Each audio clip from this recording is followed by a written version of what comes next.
All right, guys, welcome to Press X Podcast, episode 58. Thank you all so much for being here with me. We have a pretty packed episode today. There is a lot to talk about, probably some things to rant about, but overall, it's pretty much good news across the board, which feels really good considering, the way the conversations have been for the past couple of weeks.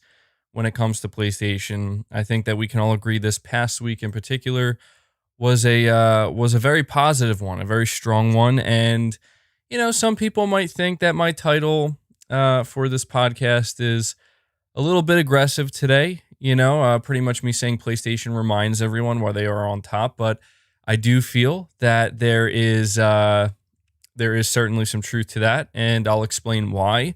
And that's not meant to be like a flame war type thing, right? Like to cause people to argue and whatnot. I feel like it's more just a kind of a reality, I guess we could say.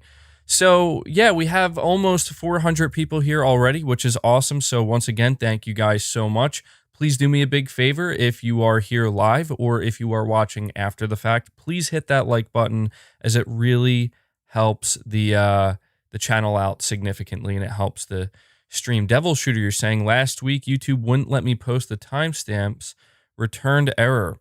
I hope this won't be a normal issue. I hope so as well, because those timestamps are extremely helpful, Devil Shooter, but don't sweat it. We'll see what happens after this episode.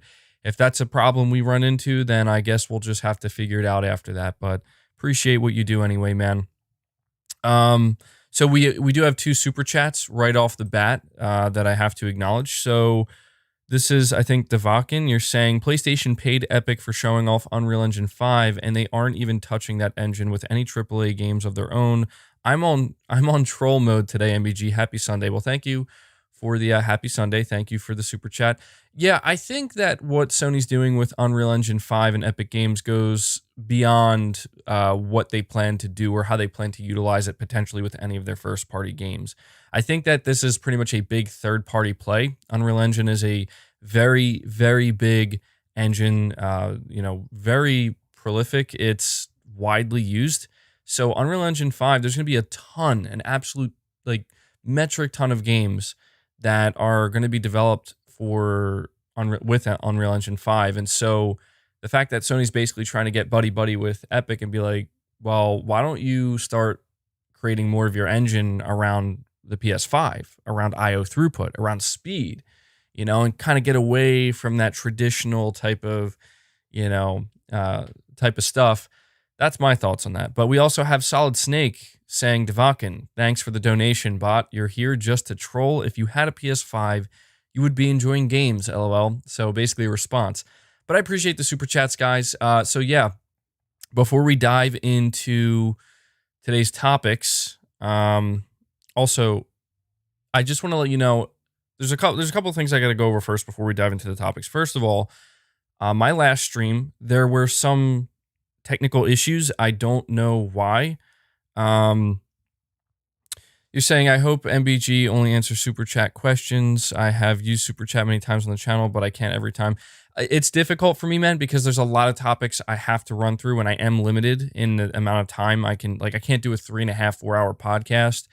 I admit that I've been dropping the ball recently with community submissions. They are not retired or anything. That's something we're going to continue to do. But what I'm going to do this week is we can either do at the end like a Q&A with the chat, or I may actually go over some of the polls that I put out this week and go over what our community's saying, in response to some of the polls. So we'll see about that. But we did have some technical issues, not on the last podcast, but the last stream I did on Friday. So I just want to warn everybody that that may happen again. It seemed like it was my internet kind of crapping out randomly. So, we'll see how it goes. Hopefully there won't be any issues. I also want to let everybody know, if you do want to help support the channel directly, there's 3 things you can do. Well, there's really 4 things. The easiest thing for you to do is hit the like button. As I said, that helps. If you want to donate a super chat at any point during the course of the stream, that helps support the channel directly. If you want to become a channel member, that's also something. There's actually a video up right now. It may go live for everybody either today or tomorrow, but there's a video up right now that my members get early access to. Or you can buy a piece of merch. I don't have much merch right now, but it's there if you want to do it. So just want to, I have to try to get better at plugging that stuff and letting everybody know.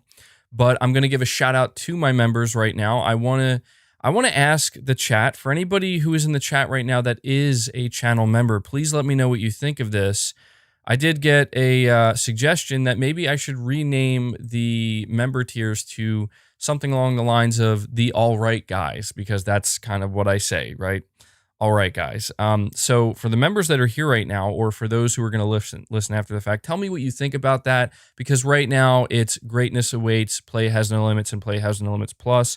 So maybe we could do, I don't know, just off the top of my head, the all right guys tier 1, the all right guys tier 2, tier 3, something like that. If that's something that you would like and you think that's better than the tiers I have right now, let me know.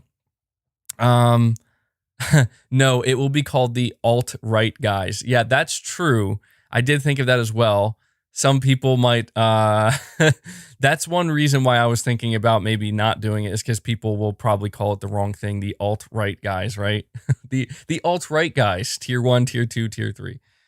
A lot of people are saying, some people are saying no, some people are saying it's okay. I might just keep it because I feel like, that is a problem that I did think about that we could run into. And I'm not trying to have anybody who, is coming to the channel think that this is going to be some kind of political based channel, because it's not, obviously.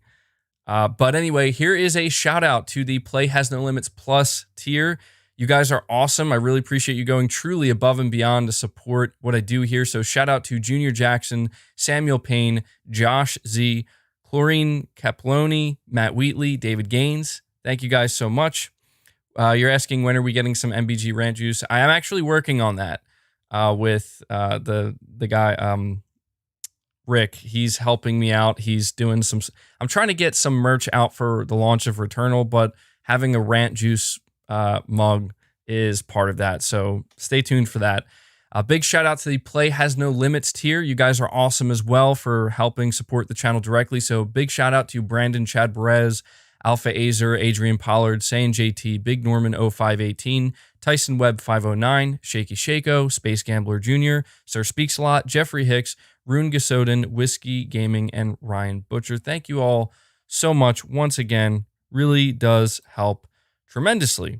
So we, as I said, have a lot of really interesting and I think exciting topics to talk about, because there was a lot that went down this week, and I certainly have a lot to say about it. So the first topic we're going to start off with is something fairly easy, nothing that's really going to cause I mean, there might be some ranting, but something that's fairly easy, but really, really good. And that is the fact that Sony, on Monday, they came out and they're like, look, you will still be able to buy PS3 and PS Vita games. This is something we're going to allow. We're reversing our decision. Jim Ryan wrote up a blog post. I did a dedicated video to it, but I didn't really talk about it much throughout the week. And I wanted to give it more time in the spotlight here because it's a big deal, in my opinion. It's a big deal because we are coming off of weeks and weeks and weeks of everybody saying, hey, Sony sucks, PlayStation sucks. They're going in the wrong direction. They don't care about their community. They don't listen to the community. Jim Ryan is the next Don Matrick or the new Don Matrick. He's got to go. He's got to be fired. Sony doesn't care about old games. They don't care about game preservation, blah, blah, blah. And what's funny to me is this is something I didn't really talk about in my video when we discussed it, but we need to understand that Sony's decision to keep the PS3 and Vita stores open, they're gaining literally nothing from that except goodwill. That's why I need to take some time here to, acknowledge this once again, because this is an angle I didn't discuss in my dedicated video because I wanted to keep it shorter. But what people don't realize is that Sony gets literally nothing. In fact, Sony's probably losing money. They're probably losing money by keeping the PS3 and Vita stores open. And I'm not trying to be rude when I say this, but I feel like this is just the truth. And this is not a slight at anybody who is planning to buy PS3 or Vita games. But you're going to find that as we go over the next year, the next 2 years, the next 3 years, however long Sony keeps these stores open, 99% of people don't care. Okay, that's the thing. 99%, and that's why I need to give Sony a ton of credit for this, because business-wise, it just makes no sense. It makes no sense for Sony to reverse their decision to close the PS3 store and the Vita store. You know why they were going to close those stores? Because no one's using them. No one's buying games on them. And so, this was a situation where the people who did use them, the people who did care, I will admit that even though it was maybe a good business decision for Sony to do that, I will admit that they did it way too quickly. Like, they needed to give people more time. But there's a silver lining here because there was enough pushback on the internet anyway. Again, it's really easy for somebody to come out here and be like, wow, Sony, you suck for closing the PS3 store. But that person who's leaving that comment or tweeting that out, they probably aren't buying PS3 games, or they don't have to. Like, you know what I'm saying? It's easy to kind of just put on a mask and pretend that. Anyway, I'm getting away from the point here. The point is, Sony listened. Sony proved a lot of people wrong. Sony reminded everybody this week, and this is just the start of it. I knew when Sony announced on Monday that, a lot of fake outrage. Exactly. That's exactly what it is. Don't get me wrong. Like, there are good reasons for people to care, and for the people who do care, they have good reasons. But there was a lot of fake outrage. But the point is, I think it proved it all worked really well, in my opinion. It worked really well because it allowed Sony the opportunity to prove something, and I think that's why it all works out well in the end. October's very own, you're saying, I'm livid at Sony. How the hell are they not going to give an early review copy of Returnal to my bro MBG? Get it together, Sony. Well, to be honest, man, I haven't really asked. I used to try to get review codes for games from Sony, I think for like Death Stranding, and I think maybe I tried for Ghost of Tsushima. I don't even remember, but it was to no avail, so I was told, and I don't believe this for a second, but I was told that, it's because your channel's not big enough. And this is not me gloating about my channel, because I'm a very small channel for sure. But I've seen other channels and other people who have much, much smaller audiences than I do, and they get codes. And that's where I realized, like, I just don't think I'm the type of person, like, I don't review games, very often on my channel. And I kind of get in the weeds of this stuff. And I don't know that Sony likes that, but it doesn't bother me, because, like, the truth is, I actually prefer it this way. That's why I stopped asking. That's why I stopped trying to, pursue Sony because I'm not like a dedicated review channel. But I'm going to try to start doing more reviews. The way I want to do it is I want to buy these games with my own money because I feel like if I do that, and I play them knowing I purchased this game at full price, this was not given to me. It'll just be so much less stressful for me in many ways. Not just because it's like, well, it'll be extremely easy for me to be 100% honest, right? Like there isn't that little bias creeping in where it's like, well, they did give me a review code, so maybe I don't want to completely trash the game, even though I think it's complete trash. Some people do that, and that's the pressure of like, well, they gave you the code, and they expect honesty and everything, but there are limits to what you can and cannot say. I guess you could say it's about being professional. But I feel like if I buy these games with my own money and I play them at my own pace, that's another thing as well. The idea of being given a code to try to quickly get through a game, as quickly as possible, so that way I can have a review out in time, I don't like that. Like that would ruin the experience for me entirely. So there's a lot of reasons here why I'm no longer asking for something like that. It's I don't know that Sony would give me a code. I haven't tried asking. Maybe they would if I asked, but I just want to buy the game with my own money, and when I tell you guys like, holy crap, like Returnal's good and it's worth $70, I want it to be because that's actually, I paid $70 for this game and I really feel that way. Or if it's not worth $70, like it's too short, whatever, I want to be able to tell you because I paid with my own money. Devakin, you're saying Xbox is making this type of stuff relevant and everyone is embracing. That's the mind share power. Yeah, Xbox has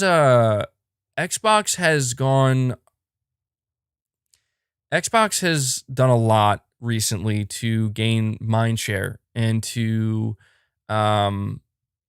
get people talking more about it. Like I think Xbox has gained more momentum in the past couple of months than I've seen them gain throughout the entirety of the Xbox One generation. But there's something that people are still forgetting, and if they weren't reminded this week, then just wait. Just wait. If you weren't reminded this week, no big deal. Give it a couple more weeks.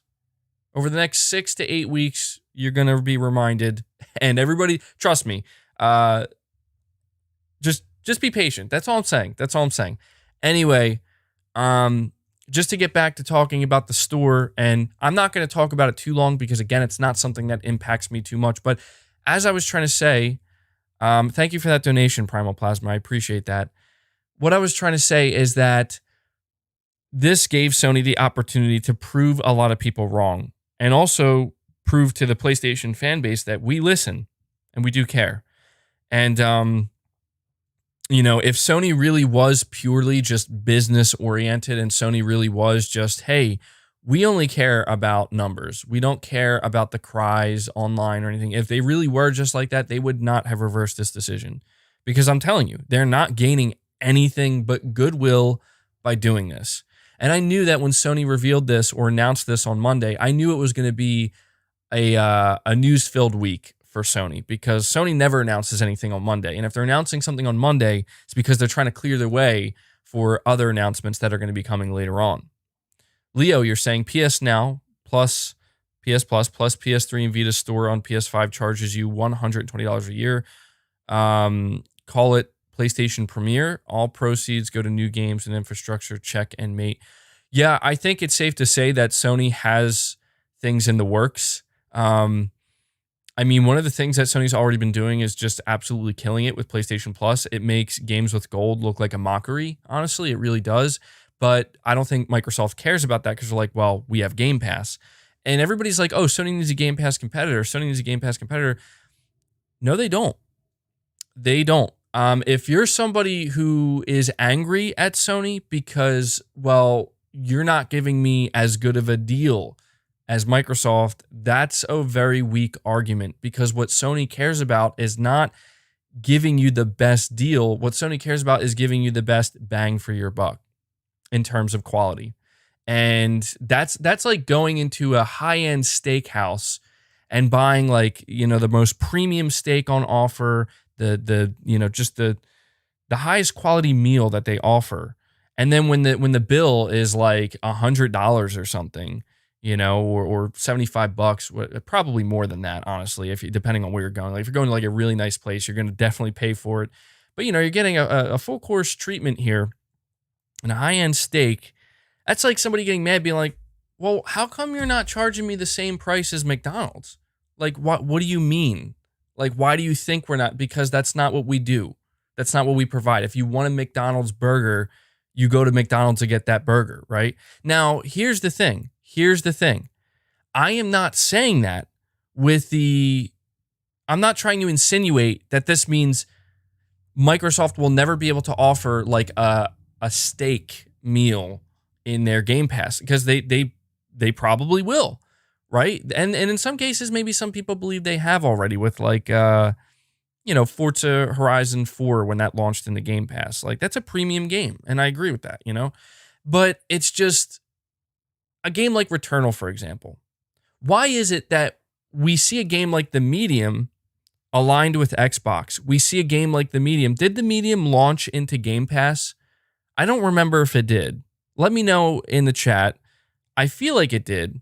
But if it did, right, like that's kind of what people expect. You know what I'm saying? You're saying it did? Okay, it did. I thought it did. And it's like, you think you're ever going to see a game like Returnal launch into something like Game Pass from Microsoft? Maybe. I'm not saying no definitively, because that's not fair. I'm not saying no definitively. However, you're saying MLB The Show is McDonald's. Okay, well, MLB The Show is an exception, okay? Like, I've seen people try to troll, and they're like, oh, I can't wait to play Returnal on Game Pass. Like, okay, I get it. MLB The Show launched on Game Pass. It makes Sony look bad, but it's a sports game, people. Like, the MLB literally pushed Sony to the ground and said, you either do this or you're out. And Sony, I'm not going to lie, Sony bent the knee, man. They bent the knee, and they're like, all right, you're in charge, at least when it comes to MLB The Show. But it's like, it's funny to me because it's like people are like, oh, I'll just play Returnal when it comes to Game Pass and PC. Like, yeah, first of all, it's never going to Game Pass.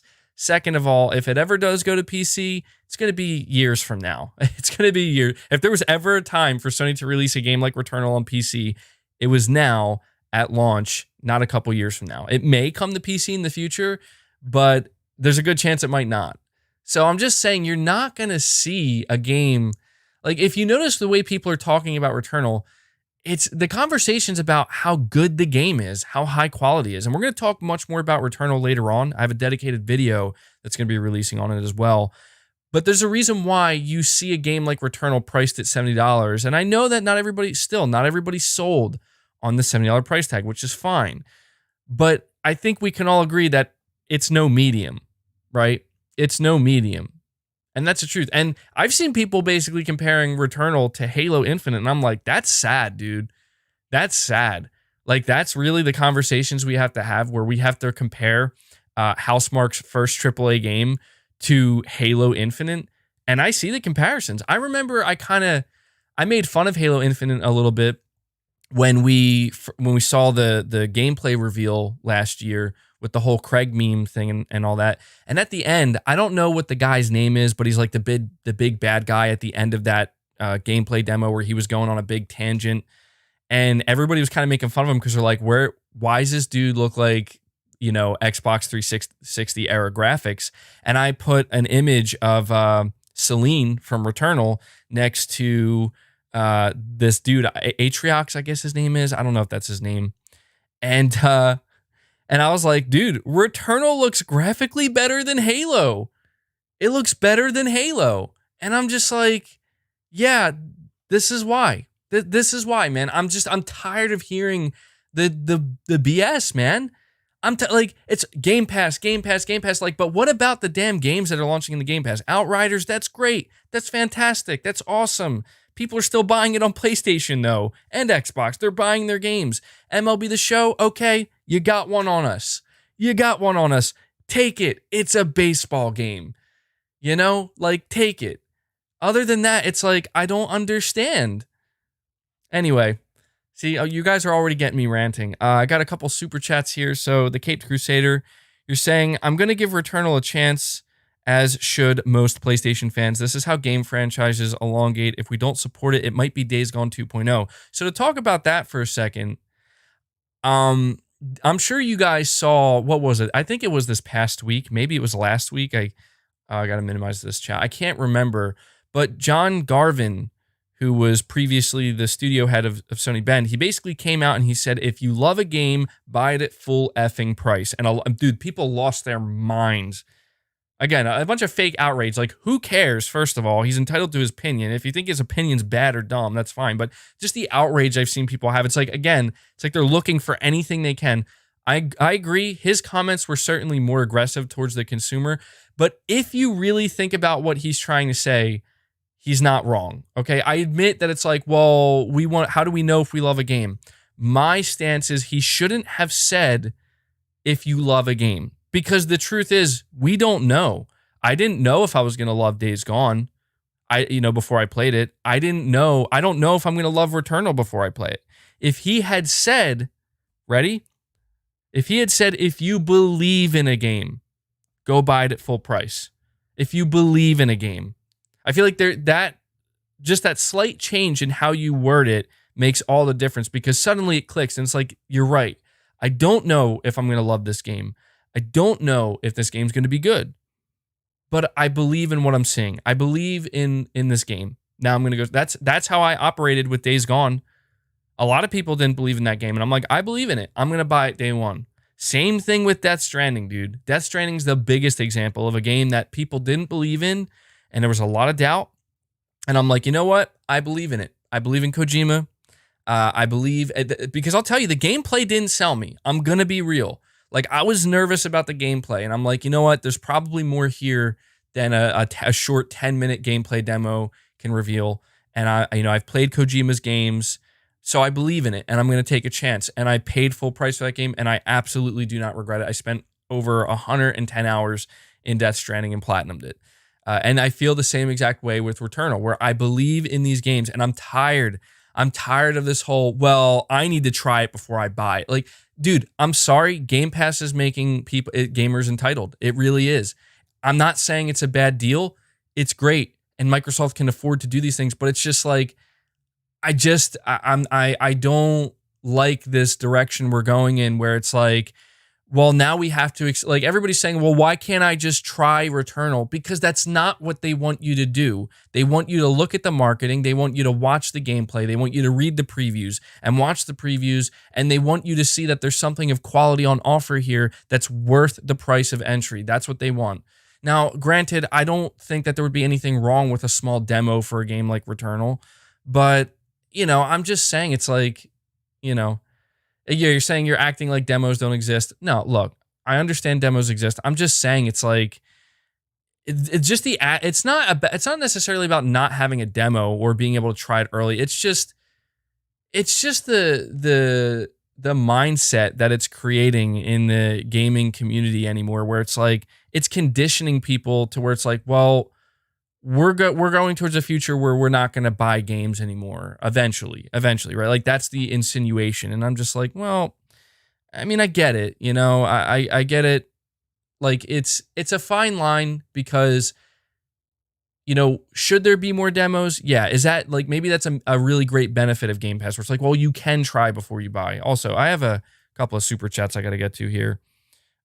Wing Chung God, you're saying, so when the PS9 or Xbox 9 X1 comes out, are people going to complain about wanting backwards compatible consoles for 9 generations? Yes, they will. They will, 100%. Primal Plasma, you're saying Celine looks like a real person. I agree.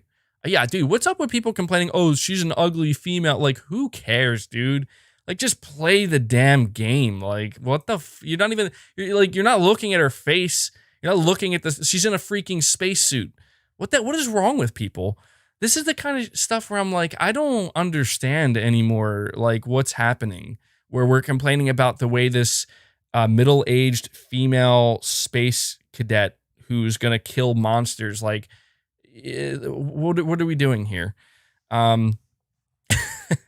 Anyway, I'm not trying to say that Game Pass is a bad deal, because it's not. It's a great deal. And a huge benefit of Game Pass is the fact that you can try these games before you buy them. I'm just saying that there is there's some people where it's like they're acting as if Sony choosing not to do that or not to go in that direction is a bad thing. And that's not a bad thing. It's not. Like, it's just a traditional thing. Sony's going the traditional route. And I like that because the chances of something being higher quality are increased greatly. That's all I'm saying. So, like, here's a good example. Returnal, using that as the example again, this game does not have a Game Pass safety net. This game is not launching into Game Pass. It's not launching into a service that only requires $10 to purchase. This game's launching at full $70. So with this in mind, they knew, Housemarque knew, we have to make sure this is a good, high-quality game. Like the need for the quality has to be there. And I like that about Sony's games. And that's one benefit, in my opinion, of if I'm going to pay a premium price, Sony, at this point in time, and the studios they work with, especially their first-party studios, they ensure that you're going to get a high-quality, polished experience. It may not be the greatest experience or as good as you were expecting in some cases, but at the very least, you're getting that quality, you're getting that polish, you're getting that sheen, And I appreciate that. I really do. I don't think Returnal would look as good or look as high quality and refined and polished as it does if it wasn't being sold at $70. I just don't. Like it really, especially with the previews that have come out, like to me it looks like a AAA game. Like a full-blown AAA game. Not like a AA and a half. It looks like a AAA game. Jason, you're saying the difference is Sony doesn't need demos. We already know it's going to be amazing. Xbox needs them and Game Pass being there. Only thing is sad AF. Yeah, well, here's the thing. Like, I've kind of went on this tangent before, and I may have to again just to kind of prove my point. I love how everybody's like, well, wait until Bethesda's games drop. And I'm like, you mean some of the buggiest games, some of the almost nearly most broken games we've ever seen launched before? I know Bethesda has been known to get a pass for bugs in their games, which I don't understand. Maybe that's because I don't play their games. I don't understand it. To be honest, that's always turned me off of their games. Like, I don't like janky, buggy games. I just don't. And I understand that, oh, well, that adds charm to it, and it's funny. It's like, okay, I get that, but no, thank you. I'm sorry. Bethesda's games are not comparable in terms of quality and refinement. In some cases, they are. Like Doom, for example, right? Or Dishonored, they are. But I'm talking like games like Fallout and Elder Scrolls. When it comes to refinement and overall quality and polish, yeah, no, that's not. It's just, it makes sense that they're going to launch in the Game Pass is what I'm trying to say. Devakin, you're saying they're paying $5 million for 3 AAA RE demos, but at the same time, they want you to go blind and buy questionable AA or AAA $70 game. Same energy, MBG. Well, I will admit that is a little bit strange to me, and I would like to know the reasoning. It is weird. The thing is, I don't think Sony determines. I'm going to say I know that Sony's not the one determining whether or not there's an RE demo, an RE Village demo. Sony's not the one determining that. That's Capcom's choice. Sony's just basically like, well, can we get it early on our platform? That's what Sony's paying for. Sony's not paying for them to make a demo. He's paying, like Sony's a person. They are paying to get that demo early on their platform. So if Sony says, well, we don't want to put out a demo for Returnal, the number one thing you ask is, well, why not? They'll probably tell you, and Housemarque will tell you, we believe in the game. We believe that what we show you early on, you won't need a demo. You'll be convinced. And that takes confidence, dude. That's called confidence in your product. And I can't blame Sony for that. I've always believed in Returnal, and trust me, I have a whole video dedicated to it going out where I just gush over the game. It's probably going to go out either later today or tomorrow, so look forward to that. Question mark, you're saying, so sorry I'm late. What did I miss? What's up, bro? You didn't miss too much yet. We're just getting into the rants. We're just beginning. All right, and Devakin or Rashdam, sorry. You say you don't like Bethesda games, but Deathloop and Ghostwire Tokyo are Bethesda games. Well, that's the thing. I'm not saying I don't like all of Bethesda's games. What I'm saying is, let me put it this way. The games they're most known for, like their biggest games, I don't play. Like, I don't play Fallout. I don't play Elder Scrolls. And I'm not just saying this because Microsoft acquired them. I legitimately never, I don't play these games. I don't play Fallout. I don't play the Elder Scrolls. What other games are they known for? I mean, I've played a little bit of Doom. To be honest, I did not play Dishonored. And, I won't lie to you. When I see Sony bring a game exclusively to their platform, I'm paying more attention. Because a game like Deathloop probably would have went under my radar if it wasn't going to be a timed exclusive. But what I look at is, well, Sony saw this game. They said, we want to lock this down for a timed exclusive. And then I immediately think to myself, well, then that must be a quality game. It must be pretty good. So Sony's this like aura of quality that surrounds them, like that's how I look at it. I mean, a game like Ghostwire Tokyo is another good example. I'm not going to lie, I'm a little bit iffy on Ghostwire Tokyo. Like, I mean, it's from, what's that studio? It's the studio that made The Evil Within. Not going to lie, Ghostwire Tokyo is not at all what I thought it was going to be, and I'm iffy on it. This is what I'm talking about. Like, the fact that Sony's locking it down, it makes me think maybe there's something more here, something better here. Tango Gameworks. They made The Evil Within 1 and 2. I love those games, so I'll probably give Ghostwire Tokyo a chance. And knowing that Sony tried to lock it up, right? Like, it adds a little bit more confidence, where it's like, okay, maybe this is actually going to be something better than I'm thinking. Joshua, you're saying, MBG, how's the drumming going? Hope you're good, man. It's actually going good. I currently I'm playing on an electric kit for obvious reasons, and I actually drum very frequently, almost on a daily basis. So it's going well. I feel like there's some days where it's going well, and other days where I'm like, I'm just not feeling it today. But it's going well, and I still do it. So thank you for asking, man. I'm glad some people know that that's something I do. But I'm not trying to make this into this is why blah blah blah. Like, Sony's better. Look. So when I say that Sony is reminding everybody like why they're on top, dude, I'm sorry. Well, I'm not sorry, but this is just the truth, man. You're saying, why do you think people are so hyped for Starfield? They haven't even shown anything of substance. We're going to talk about Starfield later. You're saying, damn, I didn't know you have a drum set. I have one too, acoustic drums. I prefer to play on acoustic. It's just, given my current situation, electric is just, it's so much more convenient for me. Hi from Kurdistan. Love your content. Thank you so much, Zahir. I guess that's how you say it. Interesting. It just always blows my mind to know people are watching from all over the world. Give Danny Carey a run for his money. Ha! Yeah, right.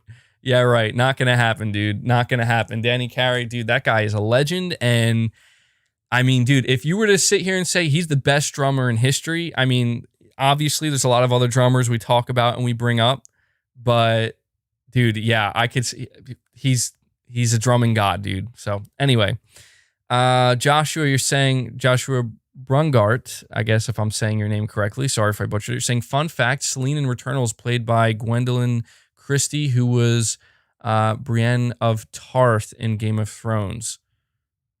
Hopefully I'm saying her name correctly. I did not know that. I didn't watch Game of Thrones, so I didn't know that. Wendigo Rex, you're saying people confuse Bethesda developed games and Bethesda published games. Yeah, I guess they do.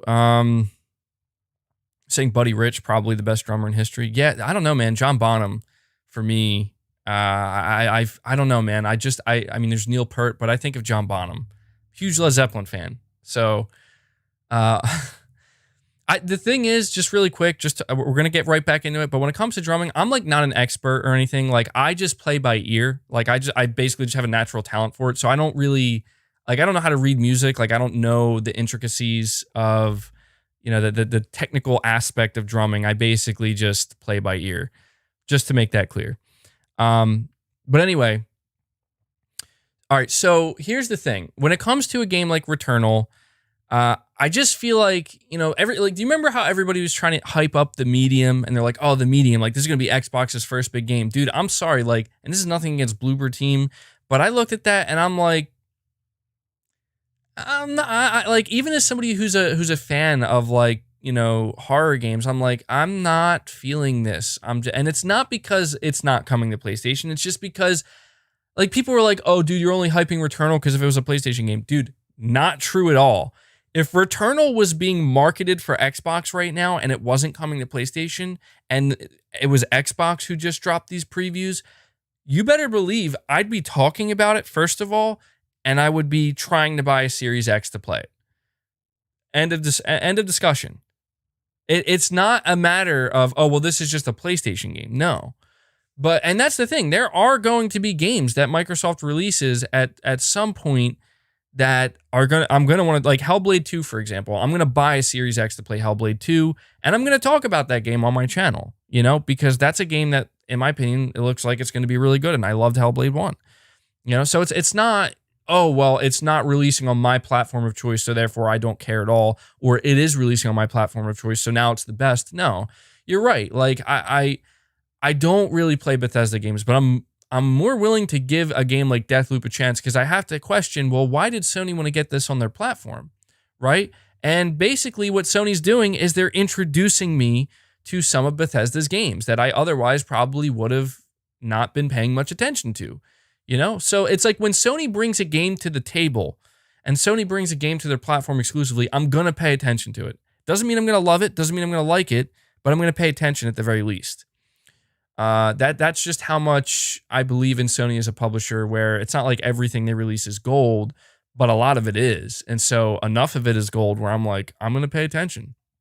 Chase the Chosen One saying, let's be real, the hardcore Xbox fans were not talking or hyping up Fallout games, Elder Scrolls, or even Doom before the ZeniMax acquisition. I mean, yeah, that's a given, dude. That's a given.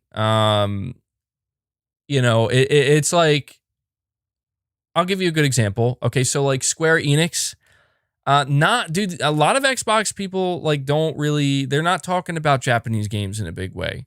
The only time they're talking about Japanese games is when it's, oh, who's going to buy the publisher? So here's a good one. Do you guys hear the Caped Crusader saying, I'll never understand why Xbox settle for average? Well, I think a lot of them don't. I think a lot of them want more, and they believe that better is coming. Like above average is coming. And I think it is. It's just like, it's unfortunate. It seems like we're still going to have to wait. Like, is Halo Infinite going to be above average? I mean, you would hope so, right? Starfield, is that going to be above average? Maybe even amazing. You would hope so, but we don't know.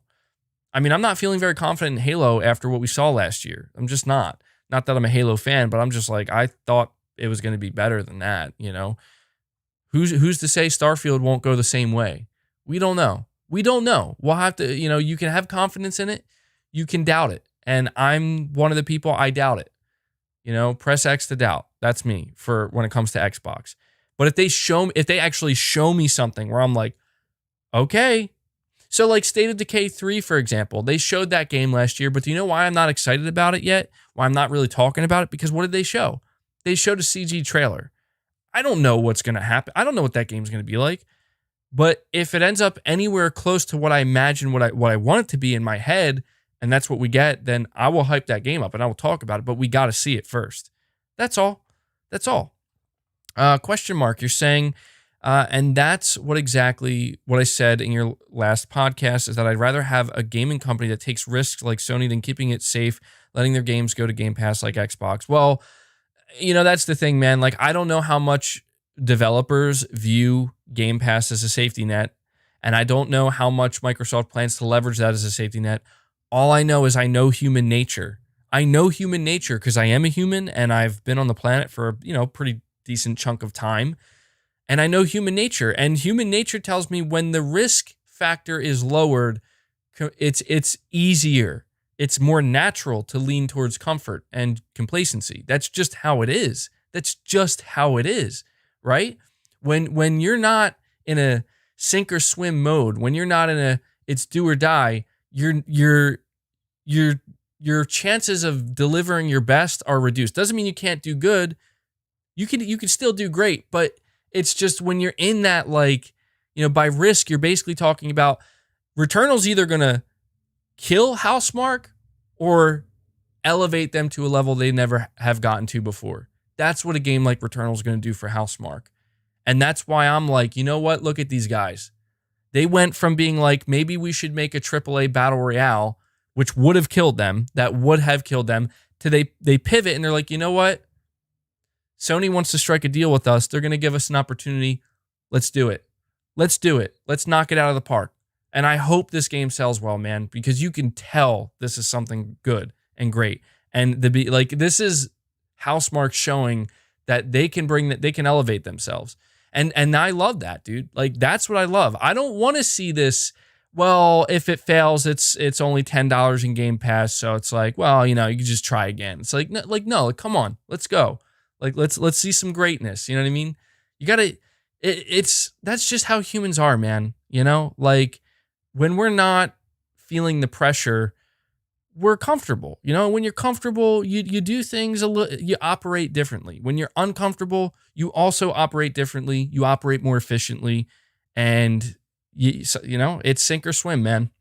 It's a little bit extreme. I'm not saying it always has to be like that, but that's how great things come about. You know what I mean? Nick Taylor is saying it's Indiana Jones going to be better than Uncharted. No, no. I'm sorry. Like, basically what you're trying to say is Bethesda going to create a game that's on the level of Uncharted, like Uncharted 4 from Naughty Dog? I'm going to confidently say no. Is there a chance? Of course, but I'm going to say no. Brett, you're saying McDonald's versus Steakhouse. You know what I'm saying? Yeah, dude, I already used it earlier. I don't know if you're just tuning in, but I used it again, man. And I used it again. So look, I'm just trying to say, like, a game like Destruction All-Stars, right? Like, I don't know if for the developer Lucid, I don't know if that was sink or swim. I'm just going to say, if it was sink or swim for them, they sank, dude. Like, that's the best you can come up with. No, and I'm not trying to talk trash on Destruction All-Stars, because again, I played it personally for free through PS Plus, because that's not a $70 game. Just flat out not a $70 game. I'd be hard pressed to say that's even a $40 game, right? And that's where it's like, if that's sink or swim, then you're sinking. You're not swimming. And I'll tell you why, because that's not greatness. It's just not. That's not greatness, And I'm not saying everything needs to be greatness. We can have some smaller stuff, but you gotta know how to angle it, is all I'm saying. Wendigo Rex, you're saying, wait, you're human? Yeah. So, look, we kind of deviated big time, by the way, from my topics as usual. I got a bunch of different topics we have to discuss. So, I guess all I'm trying to say is, I'm not saying everybody should be willing to just say, I'm going to go pay $70 for a game and take a chance, especially if you're like, tight on, if you're strapped for cash and whatnot. Like, no, like, maybe in that case, Game Pass is a great value. This isn't a matter of what's the better value, because the truth is that's subjective.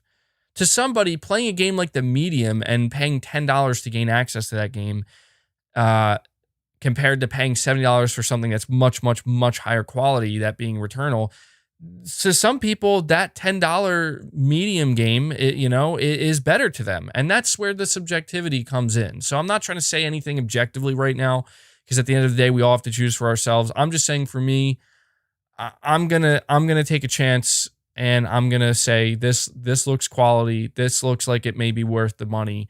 And it certainly doesn't come off to me like they're playing it safe. It seems like they're taking a chance, and they want to sell people on their quality, on what they're bringing to the table. So, and sometimes it fails, guys.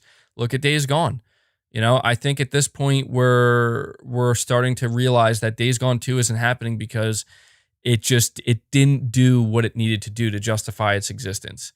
Apparently, there was a lot more money dumped into Days Gone than we originally thought.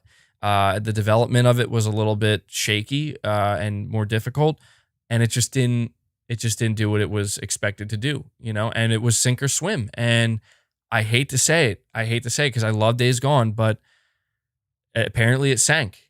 Apparently it sank. Now, that doesn't mean Ben Studio's gone, but what it means is that Ben Studio's next game, I think there's pressure on them. I think there's a lot of pressure on Sony Bend, and I think that's good. But I think that, like, based off of what they were able to achieve with Days Gone, all of that experience they gained from making a game like that, and that combined with the pressure of you got to deliver something, not just good, you got to deliver something great. I believe in them, man. To me, that's more exciting than, well, don't worry, if your next game sucks, you have Game Pass or you have you have a service safety net that will save you. You see what I'm saying? Like, I prefer, like, that's not exciting to me. That plays on human nature, which is, well, we all want the safety net. It's like, well, you know what?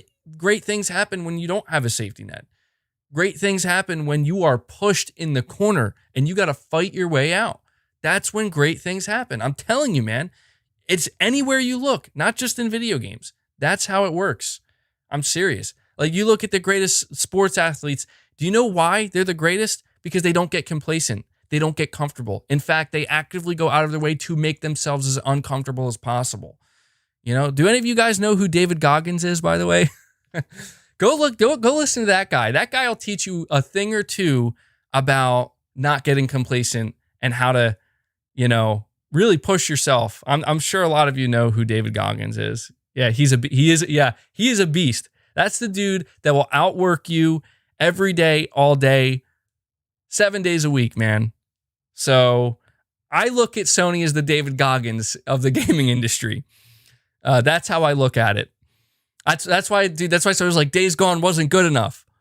Days Gone wasn't good enough, Days Gone ran 10 miles. You're not running 10 miles. You're running 20 miles. Let's go. Devakin 89. So greatness or die with 50-50 chances. I mean, look, I'm talking in extremes. I'm not saying that if a game fails under Sony, that the studio's dead. They're gone. Like, look at again, Sony Bend. If Sony clearly believes that Days Gone was a failure to some extent, maybe not sales-wise, but critically. It's not like they're being like, well, we're shutting down Sony Bend. No, they're giving them another chance. It's not like it's always sink or swim, literally, like, okay, now your studio is going to die. I mean, we always want to see more chances given, obviously, but it's just, there's a difference between, oh my God, like, we really screwed this one up. We might be in trouble. And it's like, well, this isn't good. You got another chance. I feel like something like Game Pass, it's like infinite chances. You know what I'm saying? Like infinite respawns. That's how I look at it. Because it's like, in order for your game to launch on the Game Pass, like you're getting paid up front, is what I'm saying. So it's a little bit different. It's a little bit different. David Gaines, you're saying, what's good, man? High risks, high rewards. Exactly. Ben's next game will be a hit. The potential is there, and they learn from experience. I really see it being a single-player shooter similar to Siphon Filter. Yeah, I'm excited to see what they're doing next. It's going to be a long, long time, unfortunately. That's the only downside. It's going to be a very long time till we find out what they do next. But I got to say, like, coming off of Days Gone, I am extremely excited to see what they do. And I don't think they're going small either. Like, I think Sony's like, well, what are the chances that Sony's going to give them as much of a budget as they did for Days Gone? I don't know. Maybe they'll give them the same budget. They might give them less, but sometimes it's not always about the budget. It's about how you utilize it, right? Like, if you look at a game like Returnal from Housemarque, like, dude, Returnal doesn't have the same budget as the next God of War, obviously. And Housemarque, frankly, as a studio, does not justify a budget like for a game like God of War. But even though they have a lesser budget to work with, it's not just about the money. You know what I mean? It's not just like, look at Halo Infinite, $500 million, supposedly. The most expensive game ever made. Look at how that game showed. Returnal, a game that probably was literally 1/5 the cost, probably less than that. Probably like 1/6 the cost of how much Halo Infinite was to develop. And it's coming out here surprising people, delighting people. And it's a new IP. It's a new IP. Is Microsoft putting out Returnal? No, they're not. This is where I get angry, man. Everybody's like, Xbox. Like, no. Returnal, PlayStation, Sony. Sony made that happen. Sony went to Housemarque and they're like, let's do this. Screw your AAA Battle Royale. That sucks. Make something better than that. And Housemarque is like, yeah, you're right. We will. And look at what they did. High risk, high reward. I'm getting all worked up over here. It's fun. It's fun. Dude, I have fun doing this. Spud, you're saying Sony weren't happy with the time Days Gone took to make, but they should know sequels take far less time as the foundations are already set. Yeah, so it's interesting to me. I think there's a lot more, honestly, that went down than we are privy to. I really do believe that because Sony knows that. Sony's not ignorant to that. Herman Hulst apparently was the one who said no to Days Gone 2, and I would just love to like have a conversation with Herman Hulst and honestly ask him, like, not in an egregious way, just like honestly, like, why did you say no to Days Gone 2? Because you know what he'd probably say, and I'm just assuming, but again, this is the man who made Horizon Zero Dawn, who pitched that game to Sony. He probably said it's just too generic or something like that. He probably was like, their ideas for a sequel were playing it too safe. I could be wrong, but I just, because you're right, like the foundation is set, so it would make sense.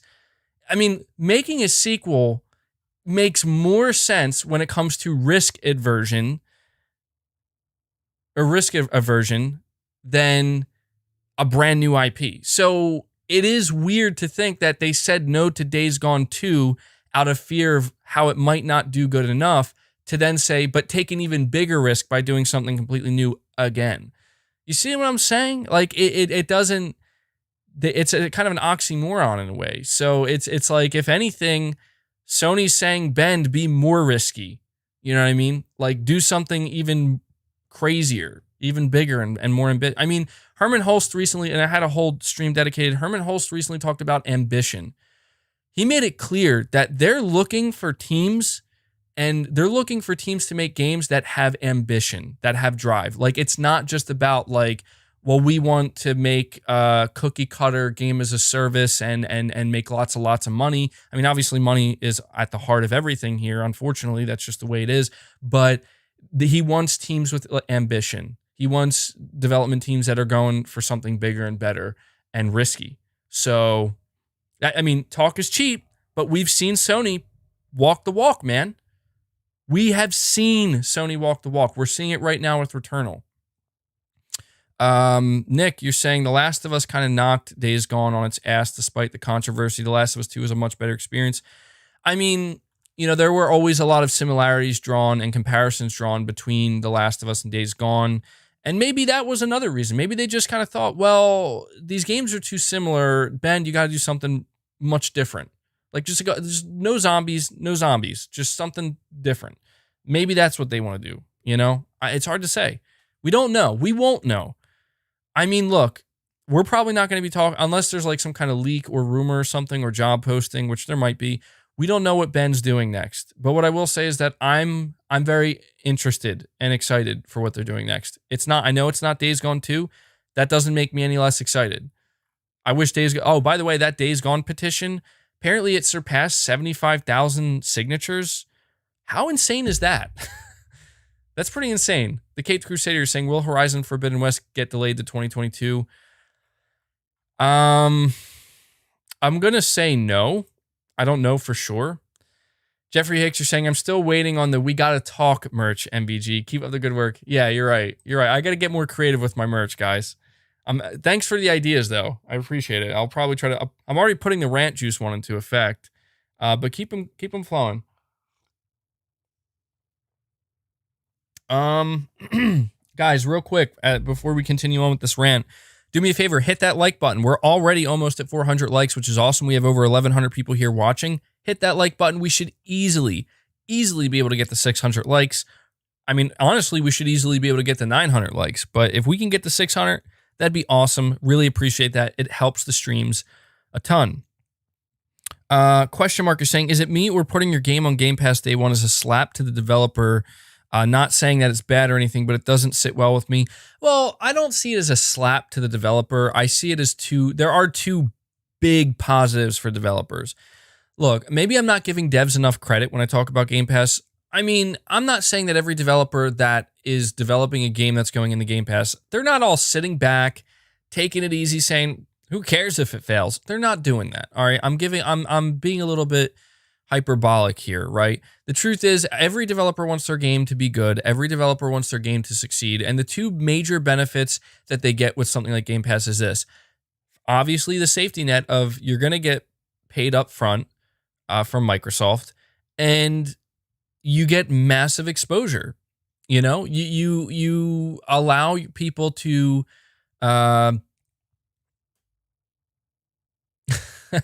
yeah, I see you, Junior Jackson.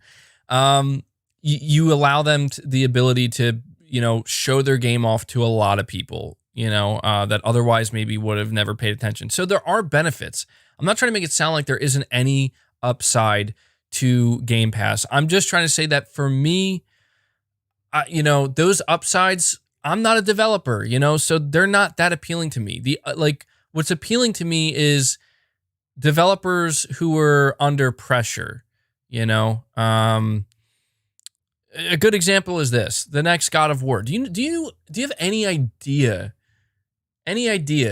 the amount of pressure on Sony Santa Monica on the next God of War? I don't know if Cory Barlog is working on the next God of War, but do you know how much pressure is there to deliver? Oh, it's through the roof. And if Cory Barlog is working on a new IP, considering how much of a name he's made for himself, do you know how much pressure is there?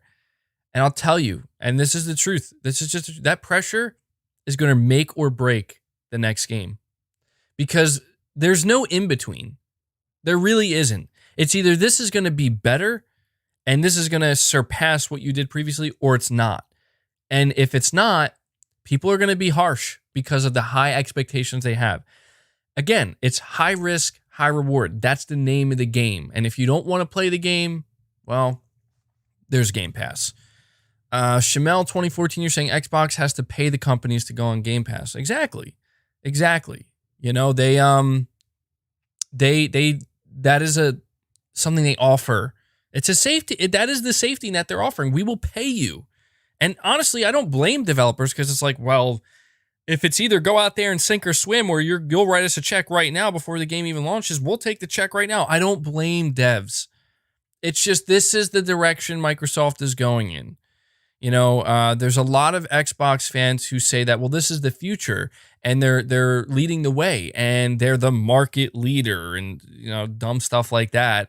And it's like, it's much more nuanced than that. It's not that simple, Anyway, there are other topics we have to discuss before this podcast ends up being 3.5 hours. You're saying Sony is going in this direction too? Not necessarily. I think Sony is paying attention. I'm gonna give it to you as simple as I can, guys. Sony has no intention of copying Microsoft's business model. They don't want to, nor do they need to right now. However, Sony is paying very close attention to Microsoft's business model, so that way, if Sony's current business model starts to fail, I've said this before, I'll say it again, if it starts to fail, then they know that, oh, this is just the harsh truth, guys. You ready? There's going to be a winner and there's going to be a loser. Right now, Sony and Microsoft are going on divergent paths, both hoping to obtain the same thing. Tremendous success. Now, there's a chance, there's a third option here. They could succeed. Both of them could succeed in their own way. That's a possibility for sure. But if you're looking at it as there will be a winner and a loser, one of these companies is going to lose. They're betting on the wrong horse. Sony may be betting on the wrong horse by sticking with tradition, although Microsoft might be betting on the wrong horse by thinking that they can break tradition and introduce something completely new that maybe not everybody was ready for or wants. Again, they can both succeed, but if you're, traditionally speaking, there's going to be a winner and a loser. And Sony is betting on the traditional horse right now, the horse that has won them pretty much every race so far, the horse that has gotten them to the levels of success that they've achieved so far, the horse that has always been reliable for them. And I don't blame them for doing that. And right now, even right now, here in April, going into May of 2021, it's still working great for them. So Yeah, I think that you could say that that's playing it safe. I don't think that that's playing it safe. I think that that's just playing it smart. I think that's all it is. I think there's a difference. There's a difference between playing it safe and playing it smart. Brett, you're saying 600 plus days and counting without an Xbox first party exclusive. What are they all so pumped about? Promises. We just saw a whole generation of promises. Dude, look, I'm not trying to make this a bash Xbox podcast, but I have to agree with you, dude. Like, I don't get it. I have been asking myself for a little while, why is everybody so, and you said it yourself, dude. They're hyped about promises. They're hyped about the potential. And I've never said Xbox doesn't have potential. In fact, I've said the exact opposite. I've said multiple times the amount of potential that Xbox has right now is higher than it's ever been, period. But does that mean they're going to realize that potential? That's the big unknown. That's where the promises come in. And I'm sorry, based off of Xbox's track record, based off of Phil Spencer's track record, I am far from sold.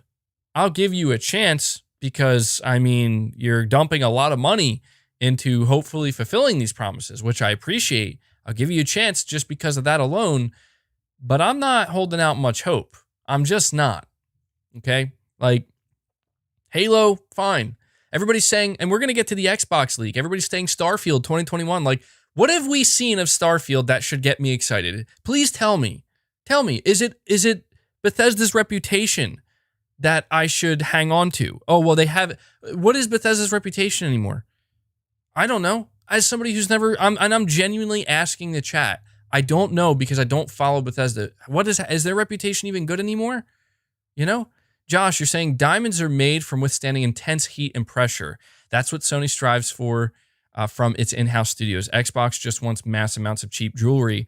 Both work, but I like diamonds. Yeah, I love that analogy, Josh. I love that analogy because that's a perfect way of putting it, dude. You're right. Sony wants diamonds, and they don't want the cheap jewelry. And sometimes, not every studio is gonna make it under the pressure, dude. MBG is watching way too many motivational self-help speakers. I've been watching David Goggins, man. Not as much. It was good decades ago.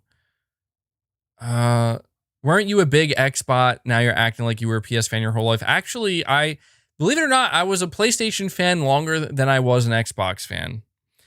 We have The Furious. You're saying frustrating how Game Pass is praised heavily when it's a loss-leading move, like to the way Amazon used massive capital to starve out small companies. Dude, I'm not trying to be this guy, but I'm so tired of people acting like these corporations are your friends. Like, I know that that's ironic coming from me because it's like, well, don't you defend Sony? Dude, I've always said, like, Sony wants your money. They want your money. They don't care, like, about you as a person and your feelings. They don't care about this fake internet outrage. They care about their reputation and they care about making your money. And that's okay because that's what corporations do. Phil Spencer, Microsoft, that whole team, dude, come on. Like, you can't be this naive. It's about the money. Just because I don't constantly want to remind everybody of that because it's a little bit depressing, that's the truth, And so I don't know why everybody's like, oh, Microsoft is giving me their money. They're letting me steal from them. You're an idiot. I'm sorry. You're literally an idiot because that's not what they're doing. They're pulling the wool over your eyes. They want your money. They're willing to take a loss up front to get more of your money in the long run. That's all they're doing. So don't sit there and say some dumbass stuff like, oh, they're letting me steal from them. Like, yeah, that's what they're doing. They're letting you steal from them. Whatever you have to tell yourself. I'm sorry. Like, it's just ridiculous, the stuff people say, man. And I get it. It's all about the hyperbole. I know. I partake in it myself. But I also say stupid things because of the hyperbole. Rashdam V2 saying, chill with the console wars bashing. I'm not, dude, I'm loaded on caffeine today, man. All right. It's going to happen sometimes. Junior Jackson. Well, before I get to you, Junior, Jason, you're saying Sony built a foundation. They built a generation of absolute greatness. Just last year, they had the winner and runner-up for Game of the Year. Xbox has no heart. Dude, that's what I'm saying, man. Like, Sony's not about the quantity. They want the talent. They want those developers that want to be the best, that want to fight other developers to be the best. They want the competition within, not with Microsoft, with themselves. That dude, why do you know why Sucker Punch nailed it with Ghost of Tsushima? It's not because of Microsoft. It's not because they looked at Microsoft and said, well, we need to compete with them. Absolutely. They weren't even paying attention to Microsoft because Microsoft, they don't even know what they're doing over there. They're like, why are we still making AA 70, 68 Metacritic games? We need to, they're trying to figure out how to get an 85, 90 Metacritic game over there at Microsoft. Okay. Sony and their studios, Sony Santa Monica, Guerrilla Games, Naughty Dog, delivering these like top tier, cream of the crop games. Sucker Punch felt the pressure with Ghost. Sucker Punch knew Infamous Second Son was great. It's not on the level of these other games. It's not on the level of God of War. It's not on the level of Uncharted 4 and The Last of Us. It's not on the level of Horizon Zero Dawn. We need to get to that level. So they were competing with themselves, and then look at what we got. It speaks for itself, man. It speaks for itself. Junior Jackson, thank you for the generous donation, man. You're saying, are you in the same mindset as I was thinking these new marketing videos are building up something big? Well, you know, I know the videos you're talking about. I don't necessarily think that it's building up to something big like next week. It might be. My mindset is more Sony has been building up to something this entire year. Most people just don't know it. I mean, if you know, you know. That's all it comes down to. If you know, you know. And Junior Jackson, I know you know. And a lot of you listening right now, I know that you know. And if you could say, I mean, honestly, look, I could sit here and talk all day about why you should know or how to know. But if you know, you know. And sometimes I feel like I just have to simplify it by saying that. And that's why I keep telling people, like, just be patient, you know, just be patient. And I've made the mistake in the past of going further than I should have. And I've been burned for it. And I'm not trying to do that this time. That's why I try to like reel myself in and be like, look, I think PlayStation went a long way this week. They went a long way this week in reminding people that not only are they still on top, but this is why we're on top, because we're going to listen to you. We're going to start the week out by listening to you and reversing this policy or this not a policy, but this decision we were going to make. The community came out in force and said, no, we're listening. We're going to reverse it. And then throughout the rest of the week, we're going to announce a new multiplayer AAA game that's extremely ambitious. And then we're going to give interviews and talk about, you know, why, like what we're doing going forward and our mindset, right? It's just like, this is what Sony has been doing. And I'm not saying it's like they dropped a bomb this week, because they didn't.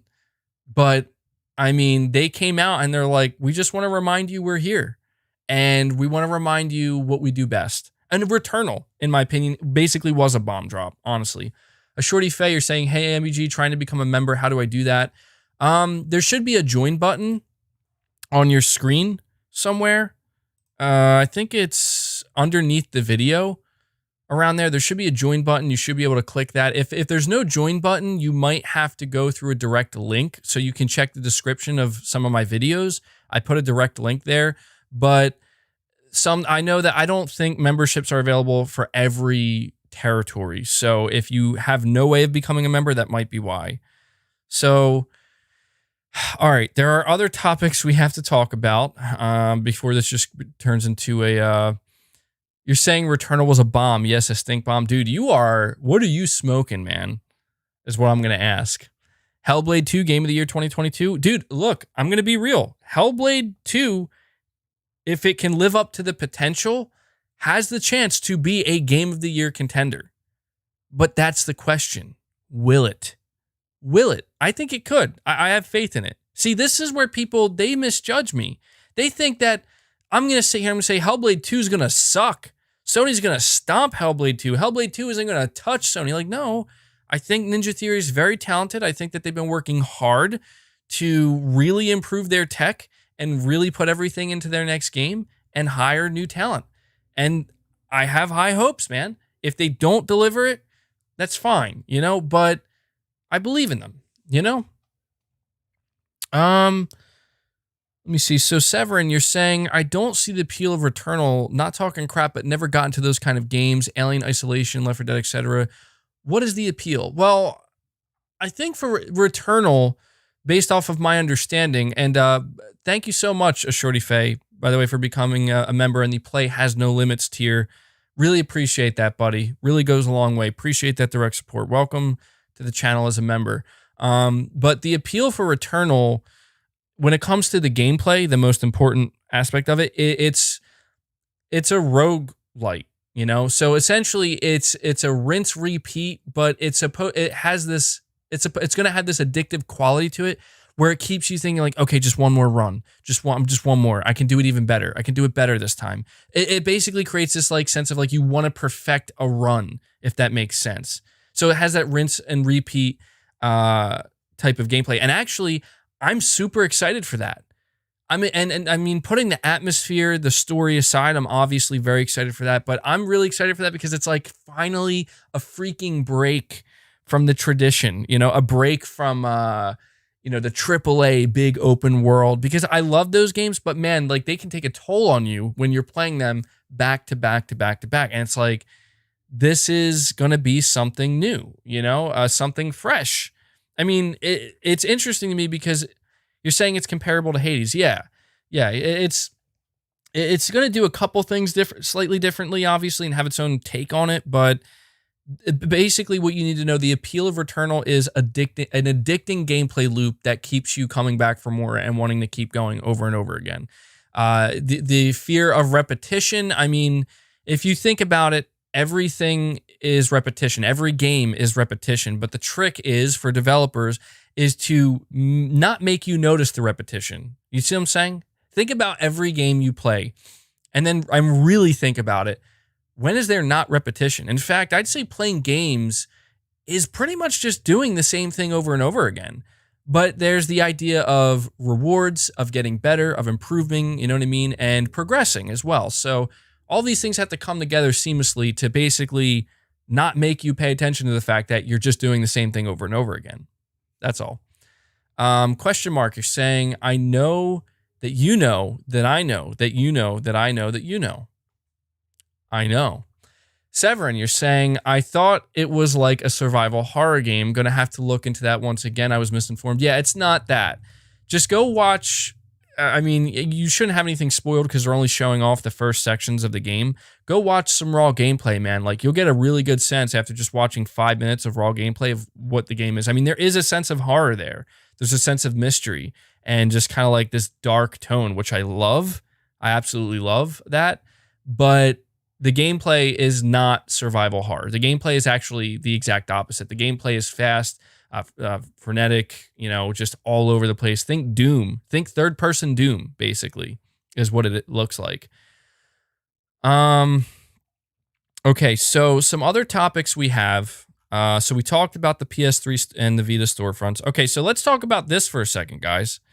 Okay, because this is something I am excited about. And I did a dedicated video for it, but I want to talk about it more in depth here. So Jim Ryan said that the PS5 generation will have more exclusive games than any other generation before it. When you consider how many amazing games we got with the PS4 and every other PlayStation console before it, that's a lot of games. Everyone has been talking so much about Xbox this and Xbox that, but when it comes to the games, Xbox is still catching up while Sony is continuing to deliver consistently. He also talked about being open to buy more studios once again. So this is something that I really wanted to give more time to because I don't think people fully grasp like why Jim Ryan. I mean, look, Jim Ryan, I understand a lot of people are not a big fan of his, but the truth is this is true. I can tell you right now, like I've been saying for a long time, the amount of games that Sony has, you're saying it's not more than the PS2 though, it's untouchable. Well, see, that's the thing. That's the thing. Jim Ryan was around for the PS2 era. So if he feels confident enough to say that, you're saying PS1 and PS2 had more than 400 exclusives. That's what do you see why I'm excited? Do you see what I'm saying? Now, I understand the doubt where it's like, well, maybe he's exaggerating, right? And he could be. He could be. But that gets me excited, dude, because, and this is why I just can't jump on the Jim Ryan hate bandwagon. I just can't do it. He is doing, like, he's not Phil Spencer. As somebody who followed Xbox very closely for years, I hung on to everything Phil Spencer said, waiting. And I'm sorry, man, but I'm glad Jim Ryan's not like Phil Spencer, because you know what Phil Spencer does? And I'm just being real. He makes promises and we wait. And then he makes more promises, but he makes purchases as well. He makes purchases with promises, and then we wait. And I don't fault Phil, because he did what he had to do to save the Xbox brand. And I think Xbox's best days are certainly ahead of it. So I think maybe Phil will eventually deliver. But what I'm saying is that Sony doesn't do that. You can't say to Jim Ryan, well, I don't believe you. You're just a hype man. Like, no, he's not. Like, look at what Sony is doing right now with Returnal. I literally saw somebody leave a comment the other day. They were like, well, it sounds like Sony's just, basically, I'm paraphrasing, but like, Sony just talks. When are they going to deliver the games? And I'm like, what do you mean? Like, literally, what do you mean? We have Returnal coming. We have Ratchet and Clank coming. Before that, we got Demon Souls. We got Spider-Man. We got Astrobot. We got Sackboy. Before that, Last of Us 2, Ghost of Tsushima, Dreams. The list goes on and on. What is Xbox getting, dude? This is why I'm saying, like, I'm not trying to make it like an Xbox thing. I'm just saying that all of this conversation about, like, it is really Xbox this and Xbox that. And I'm like, but why are we not talking about the games? What is going on, man? Like, why are we not talking about the fact that this company, Sony, they're talking less frequently, they're being quiet, and, you know, they're making some decisions that are upsetting some fans, like Japan Studio and stuff like that. But all in all, it's like, they're not coming out here promising anything. They're just saying, we're going to let the games do the talking, we're making the games, we're delivering the games. And I just think that it's extremely exciting to hear Jim Ryan say something like that, where it's like, he's not just saying, oh, we're going to continue to deliver great games. He's not just saying that. He's saying we're going to have more exclusive games for the PlayStation platform than any other generation. And I want people to understand the depth of what he's saying here, because I think a lot of people are missing it. This is a direct response to Microsoft, whether anybody knows that or not. Think about what the conversation has been like for Microsoft since they bought Bethesda. The amount of games they're going to have. It's suddenly the conversation shifted from quality to quantity, where everybody's focused on quantity now. Well, once Microsoft gets all their studios firing on all cylinders, it's going to be a barrage of games. Yes, it is. There's no denying that. And I'm sure that some of them will be very high quality, potentially. But you think Sony's not prepping for that? You think Sony isn't aware of that? You think Sony doesn't plan to contend with that? You think Sony doesn't already have plans in place? And this is Jim Ryan's way of letting us know that we may not be buying our own Bethesda, but make no mistake, we will have games. We will have a lot of games. So, Jason, you're saying, I may be coming off as a hater, but truly before PS4 and PS5, Xbox 360 was your stuff. I bought the X1 and the X1X, and those years sucked. I just want better. And that's the thing, dude. Like, I have to emphasize, I think Xbox's best days are ahead of them. It's just, it's so strange to me how all of these people in the inner circle conversation, they claim to be about the games, they claim to be gamers, and yet it's like we talk about everything but the games. You know what I mean? These hardcore Xbox fanboys, man, like you think that they wouldn't be drooling, absolutely drooling over a game like Returnal being exclusive to the Xbox ecosystem? My God, they'd be screaming from the rooftops, shouting it in every direction constantly, you know, but they don't, and they're not, because it's not coming to their platform. You know what I mean? And so I don't know, man. It's really bizarre to me. Brett, you're saying it's all because Xbox has tricked a bunch of gamers into caring about the system and the services instead of games.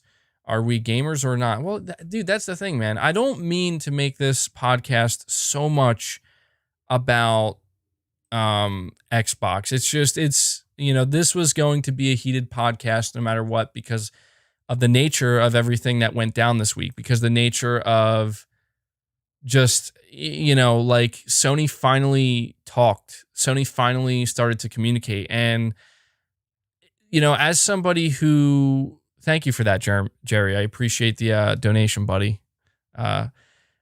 For all of the, you're saying mindshare power MBG. Yeah. Well, that's the thing. That's what I'm trying to speak to right now, is the amount of mindshare that Microsoft was able to conjure up so quickly. It did make me feel like I gotta, not necessarily, I don't have to defend Sony. Like, I don't need to defend Sony. They're a $1 billion corporation. They don't need my defense, believe me. It's not about defending Sony. It's about defending the heart of what this is supposed to be about, the games, And when the mind share somehow starts to shift away from that, that's why I start to look at Sony and say, come on, Sony, like, you got to talk, you got to do something, remind people, remind them what this is all about, because Microsoft isn't doing it. I mean, I understand the biggest hit Microsoft delivered Sony was that hour-long celebration stream of Bethesda. I mean, Phil Spencer was there, Todd Howard was there. They were all there.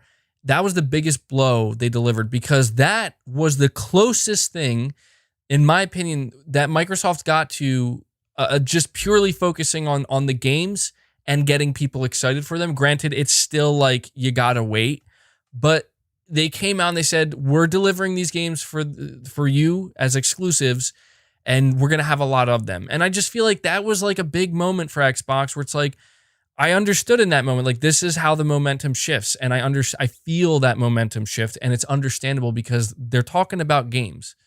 Granted, they're saying you're still going to have to wait for them.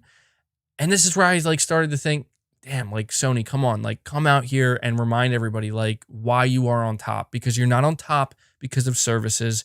You're not on top because of anything other than you make the great games and you release the great games.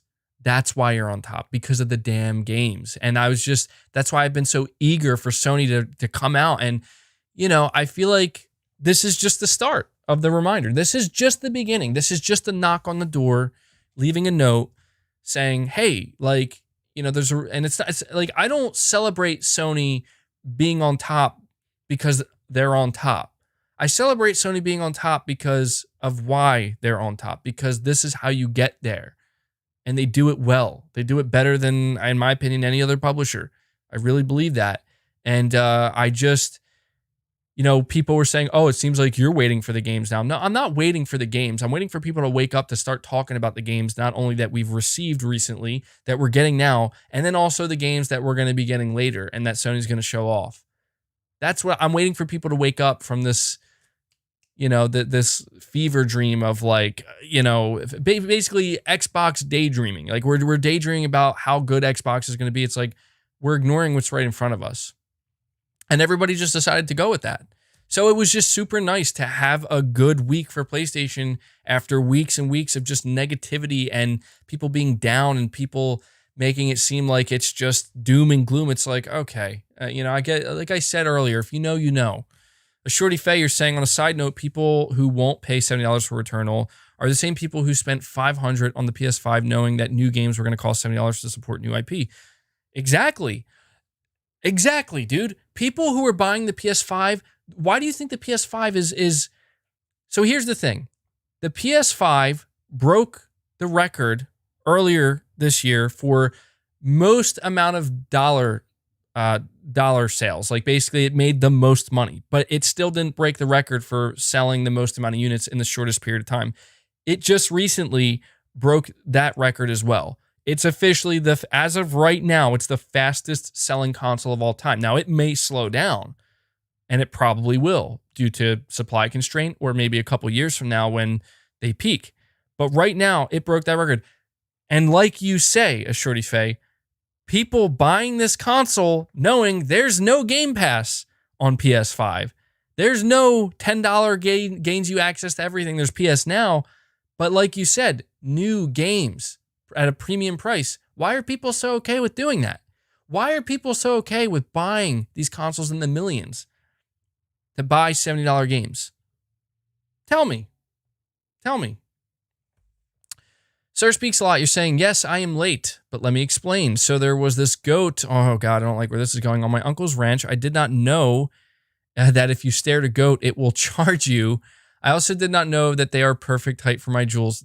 Well, it sounds like you had a pretty unfortunate morning, Sir Speaks a Lot, but I'm glad you could still make it. I appreciate the donation, man.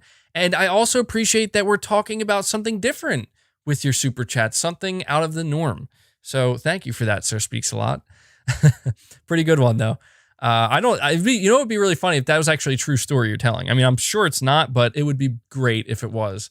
One more time, guys, hit that like button. We still have over 1,000 people here watching, so let's see if we can get to 700 likes. That would be awesome.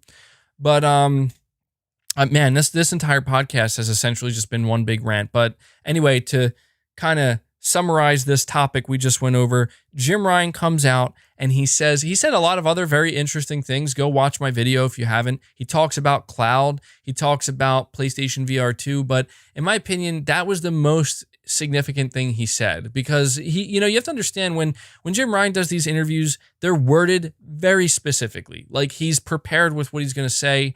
And when he said, we're going to have, like, he didn't word it like we're going to have a lot of exclusives or we're going to continue to make more and better exclusives. No, he said we're going to have the most amount throughout the PS5 generation than we ever have. Now, that's going to come from both first-party relationships, second and third-party deals. That gets me excited, man. It really does, because that's what's important. Guys, that's what's important, the games. And people are like, oh, exclusives are bad. I don't want to hear it. I don't want to hear about exclusives. You know? You're going to go buy a Big Mac at Burger King? No, you're not. You're not. This is just how things go, okay? Like, companies want to have their own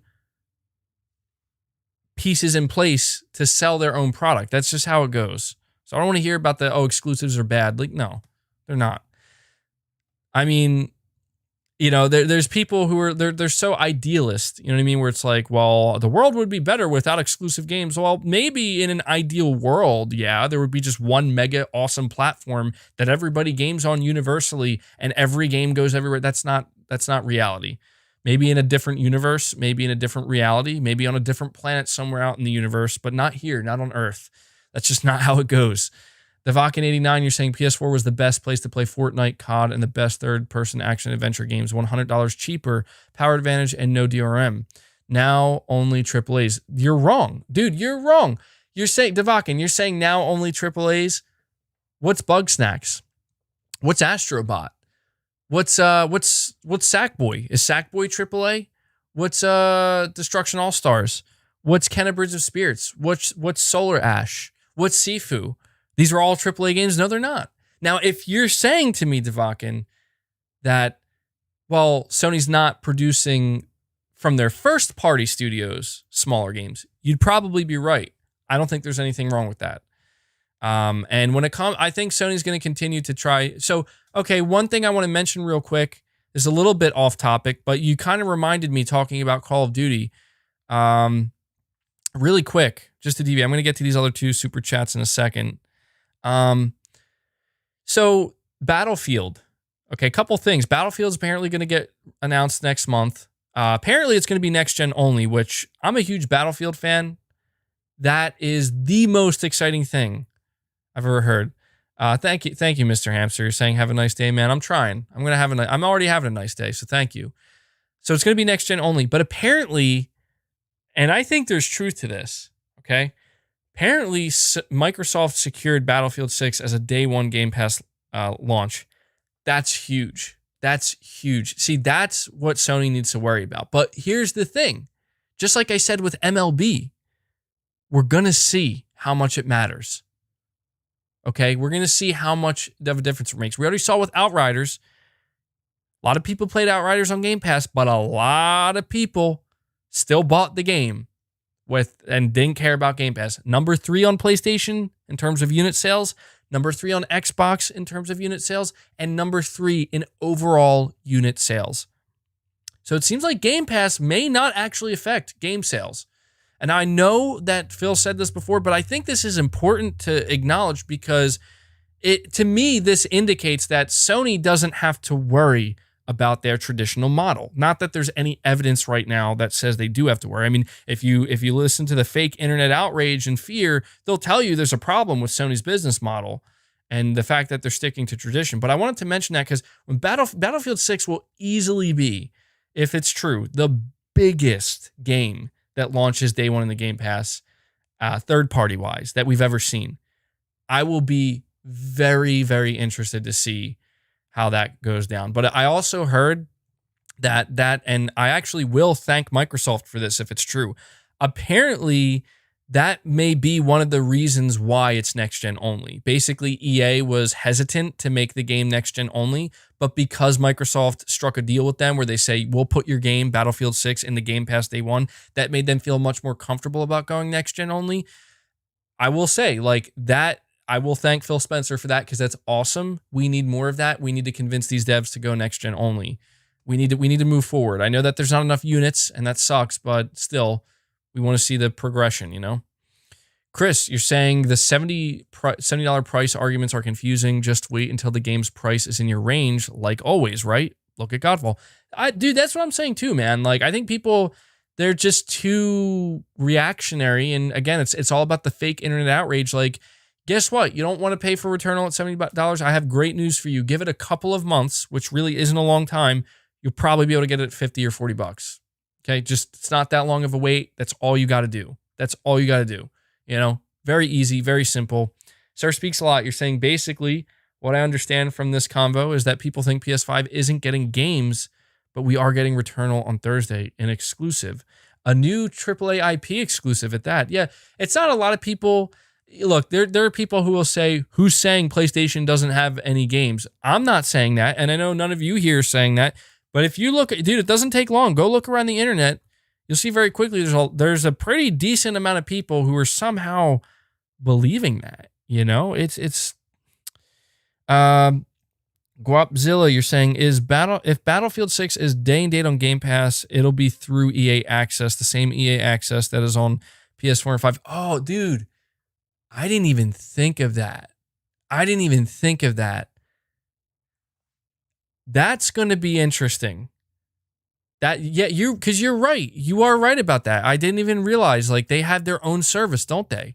So is it possible that Microsoft could have locked it down through Game Pass? Isn't EA Access part of Game Pass?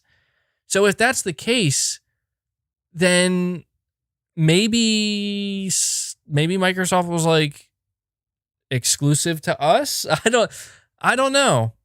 I don't know, man. But anyway, okay, so we're going to move on now. Guys, one more time, please hit that like button. We're over 600 likes. You guys are absolutely killing it. Really appreciate it. Still have 1,100 people here. Hit that like button, guys. It only takes a second. It's very easy to do, and it really helps way more than you know. Very easy way for you to help me out. We're going to talk about this big E3. I don't know if it's a big E3 leak, but this was significant enough that I had to talk about it. All right. So I'm going to do a little bit of reading here. This is coming from, I'm reading from WCCF Tech. Now, the reason why I want to talk about this is, well, not only because I'm going to be very interested to see what Microsoft reveals and shows this year, but I think it'll give us a potentially good understanding of what Sony may be currently preparing for. So I will put it to you this way. If the public, me and you, those of you listening, if we're the public right now, if we know this information, then Sony certainly knows this information, right? And if Sony knows this information, then they're going to be able to prepare for it or have a good idea of what they could prepare for. So Xbox's E3 conference, well, before I read this, Tiberio Magno, hopefully I said your name right, buddy. I apologize if I didn't. You're saying the Game Pass is already giving evidence that it is a model based on numbers more so than quality. It is almost 2 years without nothing relevant to play on Xbox. Well, man, I honestly have a tendency to agree. Like, I am somebody who has been waiting since 2017 for Microsoft to get it together and start, kind of delighting me with their games. And when it's actually interesting because we're going to talk about these games right now that apparently leaked for Xbox's E3. And I want to tell you that I think what you're saying, like, I actually agree with you, man. Like, so Microsoft has not convinced me to go subscribe to Game Pass, let alone buy an Xbox and invest once again into their ecosystem. Because I used to be the reason why I was so pissed at Xbox. People were like, dude, why were you so mad in like 2018 and even still 2019 at Xbox? Is because I invested so much into the platform just to be completely let down and disappointed. So I spent a lot of money on Xbox, a lot of time, and it felt like it was all for nothing. And it still kind of feels that way. Kojima's next game is going to make you switch. It's not about switching. Like, I still am part of the Xbox ecosystem, but yes, if Kojima's next game is exclusive to Xbox, I will be playing that and covering it for sure, because that's a big deal to me. I would also have to question how Sony could let that slip through their fingers, man. I just want to play Kojima's next game. It doesn't matter where it's at. I'm going to play it. I will buy his game, by the way, on Xbox. I will not play it through Game Pass. I respect Kojima as a developer. I respect Kojima Productions. They will get my money because they earned it. Anyway, so these games we're going to talk about right now. Thank you for that generous donation, by the way. I appreciate that, DeBarrio. I really appreciate that. So we're going to talk about this leak. Okay, so Xbox's E3 conference was apparently leaked out somewhat. Some of the big games that we can expect to see. So this is reading from WCCF Tech. According to a well-known Microsoft insider, the company will be bringing the big guns during its 2021 E3 press conference, including Forza Horizon 5, Starfield, and Halo Infinite. Brett, you're saying, I missed the 360 PS3 era. Both companies actually gave me a reason to buy their systems. Microsoft can do it. Prove it again. Yeah, dude, I want people to understand, before we continue on with this leak, Microsoft's mindset going from the 360 era to the Xbox One era, do you know what their mindset was? We're going to sell 200 million Xbox consoles, okay? And it really sucks because they probably, I don't want to say that they could have done that, but they definitely could have gotten to 100 million if their mindset was, we're going to sell 200 million Xboxes by showing great games on powerful hardware, great exclusives. If their mindset was that, instead of we're going to sell 200 million Xboxes by showing the Kinect and showing TV and sports, that's where they screwed it up. But that was their mindset. That's no longer their mindset, man. Their mindset is, we want everybody, anybody and everybody, anywhere. And maybe that mindset makes the most sense. That's how you achieve 200 million users. But I do understand what you're saying, man. It's just like, Microsoft really was all about the wow factor with the 360, and I'm not going to lie, it feels like they lost that. It feels like Microsoft's wow factor anymore is, here's how much money we can spend to buy stuff. And it's like, yeah, that's wow, and that's great, but like, it's just different from the 360. I mean, don't get me wrong, like, Microsoft spent a lot of money on the 360 era, but it was in a different way. You're saying State of Decay 3 looks good? I agree. I want to see State of Decay 3. Jeremy, you're saying people who say Xbots / Sony ponies are cringe. So many fanboys in here. Have a great Sunday, man. Making my weekend shift easier. Well, I'm glad to hear that, man. I'm trying to make life easier for anybody who's listening. Provide a little bit of enjoyment here. So I appreciate the donation, buddy. Let me make sure I don't miss any. Saying Crispy MBG will buy Stadia and play Kojima's next game. Heard it here first, dude. I would. Dude, I want Stadia to burn to the ground. But if they did get Kojima's game exclusively, which they're not, obviously, but if they did, I would have. Yeah, I would have.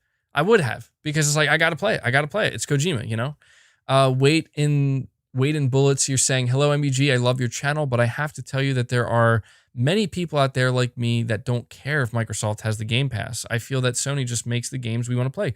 Thank you. I appreciate that, man, because it's true. Like, you're right. I go on and on here, and it's because I let them get in my head, man. I let them get in my head. Those who want to tell me how Game Pass is the next best thing since sliced bread, and everybody and their mother and their grandmother and their aunt and their uncle, they all want it. And I let that get in my head. I'm like, you know what? I don't think that's true. And so thank you for that, because you know what? You got to ground myself a little bit. Got to get out of the rant mode and ground myself, think logically. And it's just like I said earlier, if everybody and their mother and their uncles and their aunts and their grandmothers and, If they all want a Game Pass, why is the PS5 selling better than the Xbox console? Why is it that the PS5? I bet you the PS5 will have. Here's a loaded one for you. The PS5 will sell 50 million units. This is a prediction. I could be wrong. I need to state that. I could be wrong, but we'll see. The PS5 will sell 50 million units before Game Pass has 50 million subscribers. You think that I think that could happen. I mean, of course, this is assuming Sony can create enough consoles and manufacture enough. But if they could, I think they're going to hit 50 million. Because I want you to think about this. How long has Game Pass been out, guys? Tell me in the chat. I think it's been out since 2017. How many years? So that's like 4 years. It's been out for like 4 years, right? Am I correct? I want to make sure I have this right. I am relying on the chat here. Game Pass has been out. Yeah, you're saying Game Pass already has 25 million. So, bold statement there, MBG. It's not a statement, it's a prediction. I could be wrong. Game Pass does not have 30 million. They have, I think, 23. You know what? Let me get my facts straight before I make this prediction. It's been out for 4 years. Give me a second. I'm going to look it up on my phone. Game Pass. Because this is going to be a good one.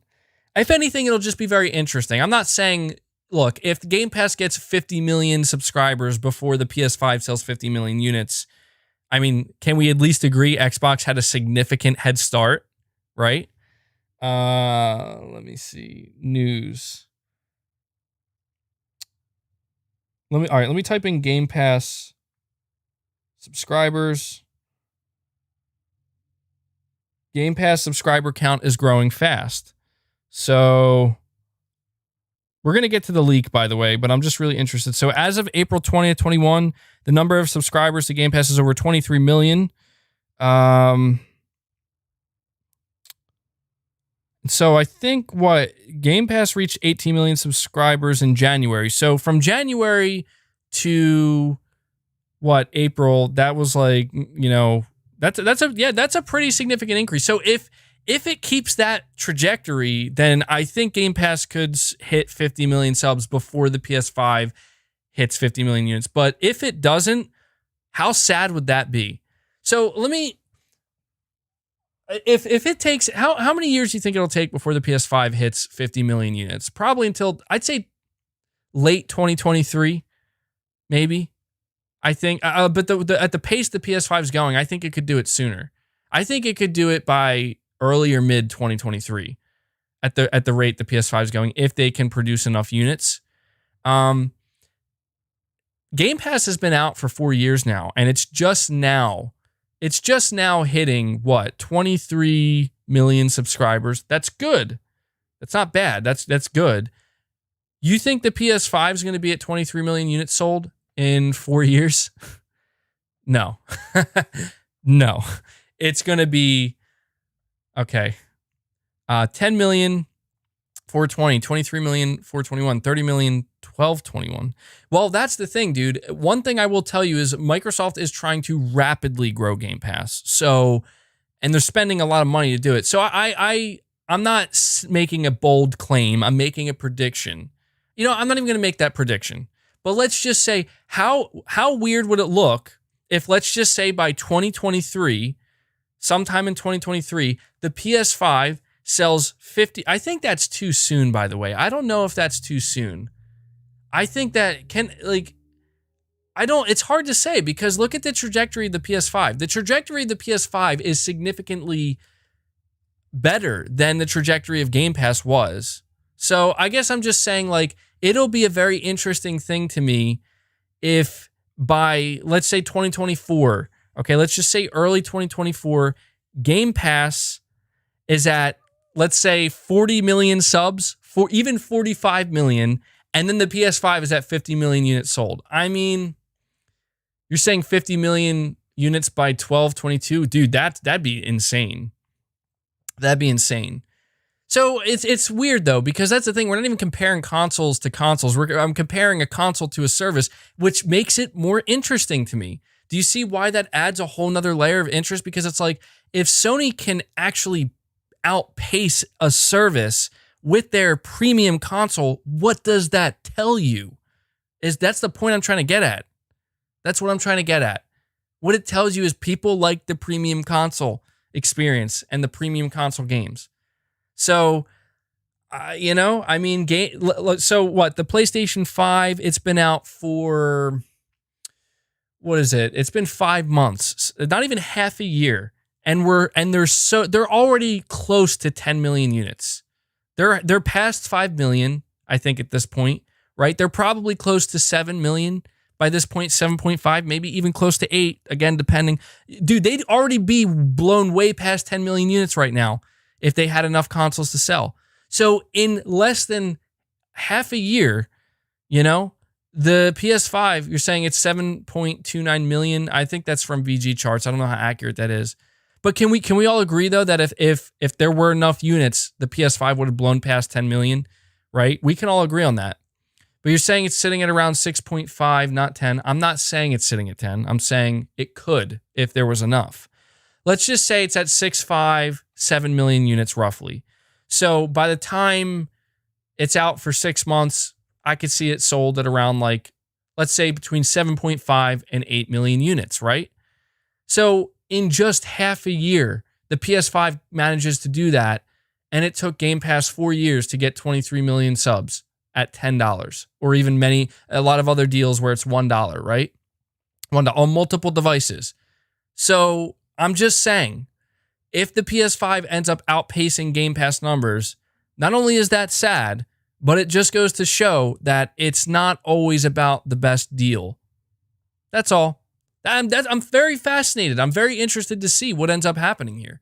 Because to me, that's very interesting. And no, it's not about the money. I'm not talking about the money. I'm not talking about monetary, who's making the most money. I'm talking just about interest. You know what I mean? So anyway, saying Game Pass will hit 30 to 40 million this holiday. Dude, if they get Battlefield 6, yeah, their subscription numbers are going to go up a lot. A lot. Dude, don't get me wrong. I'm not trying to downplay the growth of Game Pass. It's growing more rapidly now than it ever is. But I'm just saying, you're saying you can't compare a console to a brand new service. Why not? Who says? Why not? I think that's interesting. You have a service that is much more easily accessible and much cheaper, and then you have a premium console. Shouldn't that, logic dictates, or it should dictate anyway, that, well, there should be more subscribers on the cheaper, more accessible service than more buyers of the premium console, right? I don't know. I'm looking at, I'm seeing what you guys are saying. Because I'm interested. Look, I'm not saying it matters. It's interesting to me. That's all. Saying it should be console versus console. Yeah, well, don't get me wrong. In the long run, Game Pass will outdo the PS5 in the long run. So let's not forget that. If we are going to make this comparison, if I am going to attempt to make this comparison, I will keep the same energy by saying eventually PS5s will stop selling, it will hit a cap, and Game Pass will still keep going. So Game Pass could eventually one day the Game Pass will eventually have more subscribers than PS2 consoles sold. So I will say that. I'm just saying in the short term, just based off of interest. That's all. Okay, Kapop, you're saying people can unsubscribe equally easy as they can subscribe. Microsoft has to buy day one games to Game Pass to keep people on. Going to be tough. Yeah, that's another angle I didn't really think about. You're saying console versus console. Well, let's see how many Xboxes are sold. Well, that's why I'm not interested in making the comparison to Xbox, because we know that Xbox is lagging behind the PS5. I'm more to me, it's more interesting to think, well, what's the trajectory of Game Pass versus the trajectory of the PS5 console? Those are just two interesting things to compare. I'm not saying it literally means anything that significant, because they're two very different things, but it's interesting to me. That's all. Anyway, guys, once again, I got way, way off topic, which happens frequently. Tiago, you're saying, imagine when God of War 2 is out along Silent Hill and Metal Gear. Dude, I hope all of those things happen, and I would love it. So if you want to compare Game Pass to PlayStation Now, well, yeah, Game Pass smokes PlayStation Now in terms of subs, but why? I mean, let me ask you, does Sony care about PlayStation Now subscribers, or do they care about how many people are buying their consoles? We already had the answer to that. Microsoft is the opposite. Microsoft cares about the subscribers more so than the console buyers. Devakin, you're saying Gold has 100 million subs. You're underestimating Game Pass. Well, dude, I don't. Can you blame me for underestimating Game Pass? I don't think anybody actually knows the potential of Game Pass. No one knows because it's new. We haven't seen it. We haven't seen the true potential of Game Pass.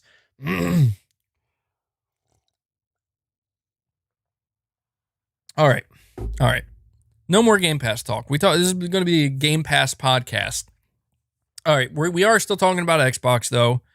Let's go over this leak because I got way off track here.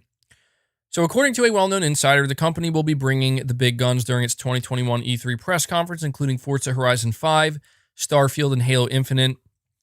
In a Microsoft Bethesda thread on the Reset Era forums, Microsoft insider Clobriel might have revealed some interesting info about the company's press conference during this year's digital E3 showcase. According to the insider, not only will Halo Infinite and Age of Empires 4 be shown off, but Bethesda's Starfield and the next entry in the Forza Horizon series, Forza Horizon 5, are also said to make their appearances during the event. While these 4 upcoming Xbox titles are expected to be shown off during Microsoft's presser, this doesn't mean that all of these will actually release this year. Age of Empires 4, and I'm confident this is their AAA quadruple punch this summer, independent. Whether all it's a little, the wording's a little bit weird, but basically, yeah, they're not sure if all 4 are going to release this year. I guess by AAA quadruple punch, he just means that these are the 4 AAA games Microsoft plans to show. In a follow-up post, the insider said that he also has an idea about Forza Horizon 5's location, which won't be Japan as previously thought, unfortunately. He did not share the location just yet. So, Tyrone, you're saying, how long do you think MLB will be on Game Pass? Maybe it's a way to get more people to buy it once it leaves, since it's like a rental. Yeah, I mean, I don't know. I give it a couple months. I think Microsoft would pay some extra money to keep that on there longer, just to rub salt in the wound. So let me ask you guys, what do you think about this leak? Okay, so what I don't know is this Clobriel. I think Clobriel is right. Like, I think he's pretty close to Microsoft in their goings on, but he's saying their AAA quadruple punch, Age of Empires 4, Halo Infinite, Starfield, Forza Horizon 5. I have 2 questions for you guys in the chat. 1, how do you feel about these games just on their own being there? 2, do you think that these are the only games that they're going to have? I don't believe for a second that these are the only games. But you're saying Clobriel is very credible. Yeah, I know he's credible. He's been pretty good. Morgan, you're saying, to be honest, none of that leak surprises me. These are games I expected. Yeah, I mean, don't get me, it's not a big leak. Like, it's not insane. It's just like, yeah, I mean, it could be a guess, and I'd be like, you're probably guessing correct, you know?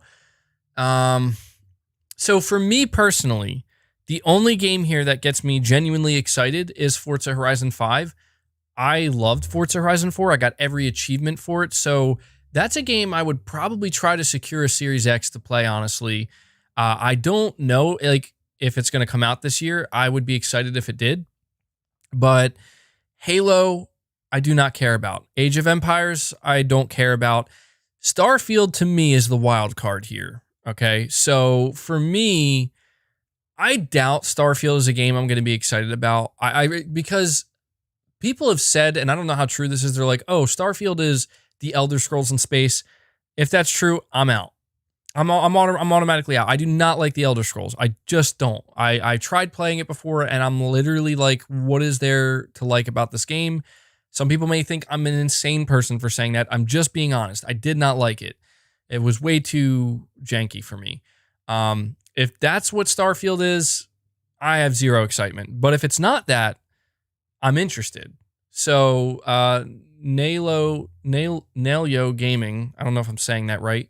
The crazy thing about Xbox at E3 is they can have a banger showing, but then if PlayStation shows a big God of War and or Horizon Zero Dawn Horizon Forbidden West, it'll easily overshadow Xbox. So, this is what's weird to me. Like, for those who've been following me for a little while, okay, you will know, you do know that I have given Microsoft the benefit of the doubt way too much. I mean, like a ridiculous amount of times. Okay.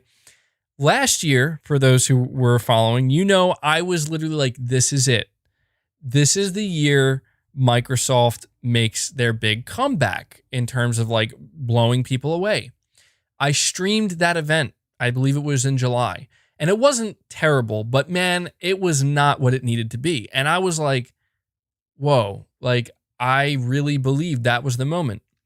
I'm not going to lie to you guys. I'm doing it again. And I know you guys are going to be like, dude, you're stupid. Like, stop. Like, Microsoft only underwhelms. But I'm not. I'm going to give them the benefit of the doubt again. Okay? Because now that they have Bethesda, I mean, I would just be in awe.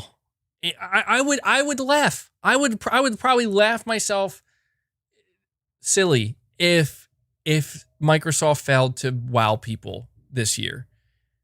Because they failed to wow people last year. It was actually way worse than I thought it was last year with the Halo disaster.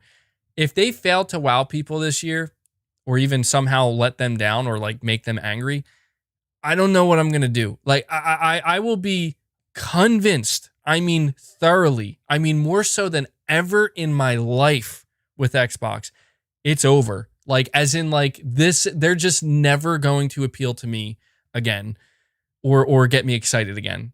Because the momentum they have right now with Bethesda, with Game Pass, with all of the goodwill, I just don't see how they could screw it up.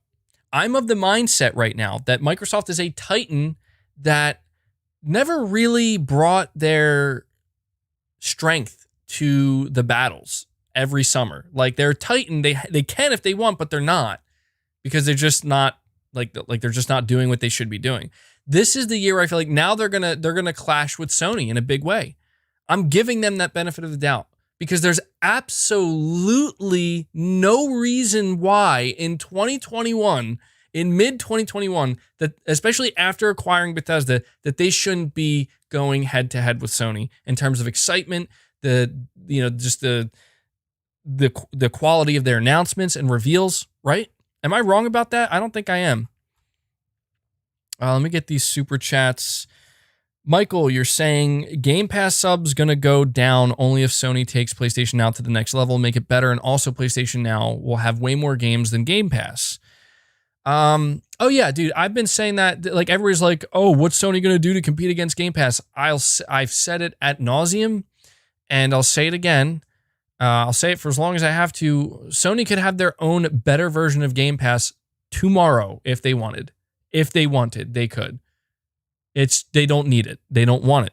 But if they wanted to, they could. And that's just the reality. And you better believe that Sony's version of Game Pass with their games, if their games were to ever go into PlayStation Now day and date, PlayStation Game Pass, it would blow away Microsoft. It would, dude, I'm sorry, it would. It just would. And at least until Microsoft starts bringing out the bigger games eventually, right? But we also have Jason, you're saying you forget to mention that Jim Ryan said they are making their own Game Pass alternative. If true, Xbox has literally zero advantage soon.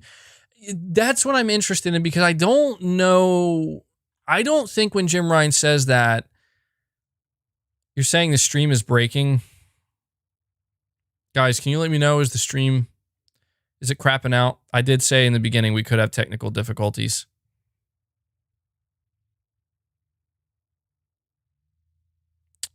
It's fine. Stream is fine. Okay. I guess maybe they're trolling me. Okay. Oh, okay. All right. Everybody's saying it's good. Just had to make sure because it really bothered me last time. I'm really nervous about the next event stream I want to do because these technical difficulties, they literally just they're so random. Like, they're so inconsistent, and there's no reasonable explanation outside of just my internet, even though I have the best internet money can buy in my area. So I don't know. We were trolling. Oh, thanks, man. Appreciate that. Well, I'm glad you at least told me. Yeah, I think I gotta upgrade my PC, but I don't know, dude. I streamed the Game Awards at 1080p, no issue. That was a 3.5 hour stream. and I didn't have a single technical difficulty. And then the next time I tried to stream a couple months later with a wired connection, I tried to stream the last State of Play, and it all broke. It just broke. I couldn't do it. Like, what is that? What is that? Anyway, so you're talking about, Jim Ryan mentioning their own Game Pass alternative. I don't think PlayStation's answer to Game Pass is literally copying what Game Pass is, but I have no idea what it could be. I really don't. And I'm just eager to see what it is and how it does compare to Game Pass, because it's going to be one of two things. I'm afraid Sony might be setting themselves up. Okay. The reason why I say this is because, do you remember recently that leak for the PlayStation Plus Video Pass, which it turns out, by the way, that was real. It's just for Poland for some reason as a test phase for a year. People were making fun of that. People were like, LOL, this is your Game Pass competitor. Like, this is what I'm talking about. Like, I hope Sony doesn't fall for this thing where you need to, stop listening to these people. Okay? Your Game Pass alternative does not have to literally be Game Pass. Sony doesn't need Game Pass. Okay? As long as Sony's selling hardware, they don't need it. They don't. And I'm sure that they know that. They have to know that. They have the data. We have the data. And surely they have even more data that tells them that. Game Pass exists underneath Microsoft because they need it to survive and actually try to eventually make money off of the Xbox brand. That's why. So I really hope that Sony doesn't come out with what they deem a Game Pass alternative or solution, and it's just like, that's not what people were saying. Like, because here's why. What people mean by, PlayStation's version of Game Pass, I can expect all of their exclusives to launch day and date, because that's the expectation Microsoft set, unless Sony plans to do that, which I hope they don't, and I don't think they will, because that would be concerning as to what's going to I don't know how they could. He literally said their model is not sustainable. I don't know, man. I don't know. Jim Ryan says one month, we're not doing the Game Pass model. Okay, see, this is where people don't listen close enough to Jim Ryan. Jim Ryan says, and I'm paraphrasing, but this is what he said. You can go, you know what? I'm going to look it up so we can get it right here. We're still talking about Game Pass somehow. Kendall Fire saying, there is so much pressure on Bethesda with Starfield. There is a ton of hype for a game we know nothing about. I wouldn't be shocked if at this point. Okay, before I continue to talk more about Game Pass, okay, because I don't want to keep talking about that. I'm getting annoyed with the whole Game Pass talk. It's infecting everything. Just really quick, because I want to talk about Starfield. Game Pass podcast is real, right? Last thing I'm going to say, Jim Ryan basically said that we're not doing the Game Pass model because it's not sustainable for the type of games we like to make. He said that flat out. A couple months later, he says, we have our own answer to Game Pass. I just want to make it clear to everybody, him saying we have our answer to Game Pass does not mean they're doing Game Pass, PlayStation Game Pass version. You know what I mean? Where they're putting all their games. I just need to make that clear. Because a lot of people don't realize that. People think that, that means they're going to do PlayStation Game Pass and all their games are going to go on day one. They're not. He's just saying they have something that they think can compete with it in some way. So we're going to move on and talk about this leak. Starfield. To me, Starfield is the unknown quantity. Starfield is the wild card. Starfield is the game that, in my opinion, will make or break Xbox this year. I think at this point, it's obvious that Starfield's going to be shown off this year. There's a reason why I think Microsoft was so eager to lock down this Bethesda deal as quickly as they could. I think Starfield's a reason. I want it to be known. I want everybody to think about this before you get your mind in this area of Starfield's going to be amazing. It's going to be game of the year. It's going to blow our minds. I have no doubt that Phil Spencer saw Starfield. I have no doubt that multiple people at Xbox have seen Starfield. I just want it to be known that the people we are talking about, like, how much faith do you have in Phil Spencer and the Xbox leaders over there? Matt Booty, right? How much faith do you have in these individuals that they know a good game when they see a good game or when they play a good game? Because I will tell you that these are the same people, Phil Spencer and Matt Booty, who saw that Halo Infinite demo last year and said, yes, this is good enough to show. I have to remind everybody of that.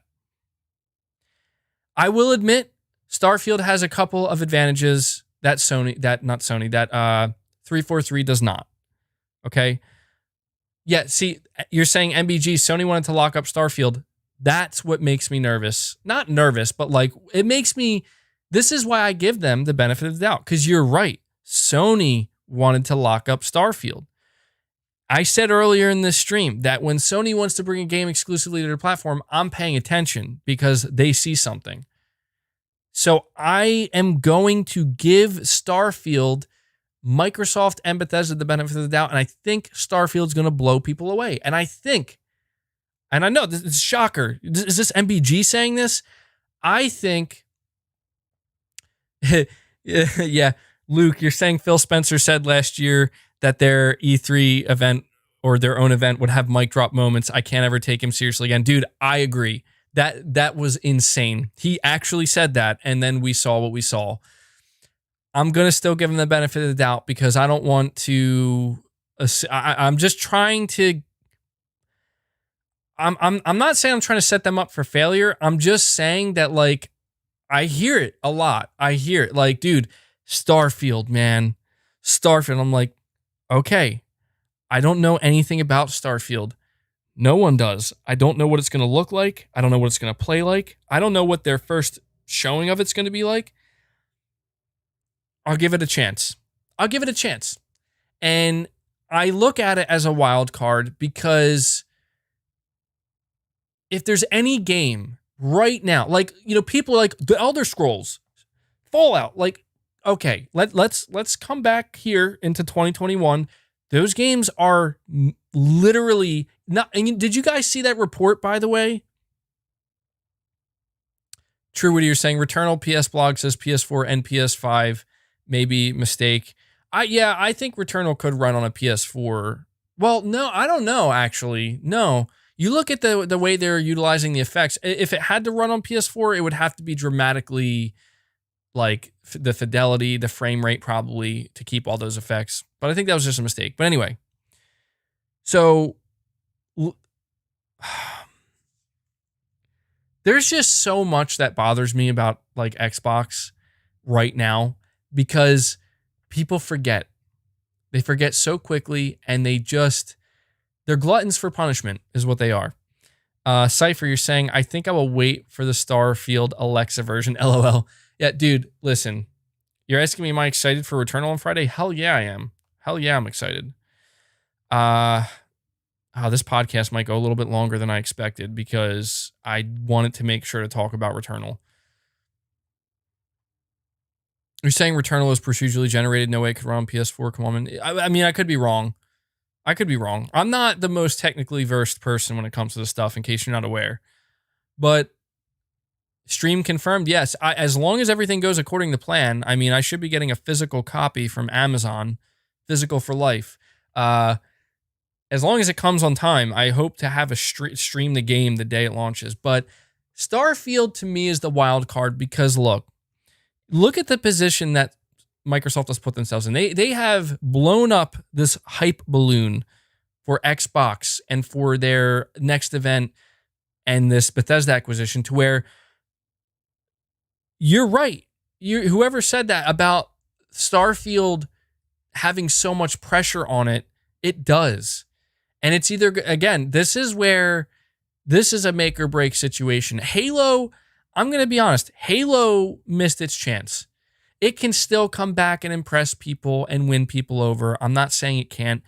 And you know what's weird is I heard Colin Moriarty on one of the more recent Sacred Symbols streams. He said, and I thought this was weird because it made me think, like, am I out of touch? Like, do I not realize something here? He was saying that nothing Sony has is as big as Halo. Like, and he was talking about Horizon, and he was even talking about God of War. And I was really confused because I was like, wait, Am I out of touch or is he out of touch? Because I don't think that's true. Maybe he meant that in like a different context, but to me, Halo's kind of a joke at this point. That's like, it's a game that it needed to be great. It came out, it got laughed at, and now people are like, hopefully it can be good now if they fix it. Yeah, I don't think that's anywhere as close. I don't think Halo's anywhere near Horizon, anywhere near God of War. I mean, it might be like, oh, they'll do crazy numbers because it's launching on the Game Pass. Of course it will. If that's what he meant, then yes, for sure. But I don't see Halo in that space at all. Okay, Kapop, you're saying Anthem was looking good until it was not.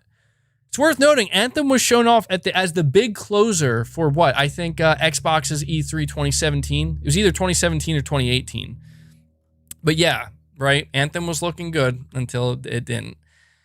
True, what you're saying, I want Starfield to be good and give me a reason for Xbox. Dude, don't get me wrong. I'm not saying I want Starfield to be bad, but dude, I'm just saying this. If Starfield doesn't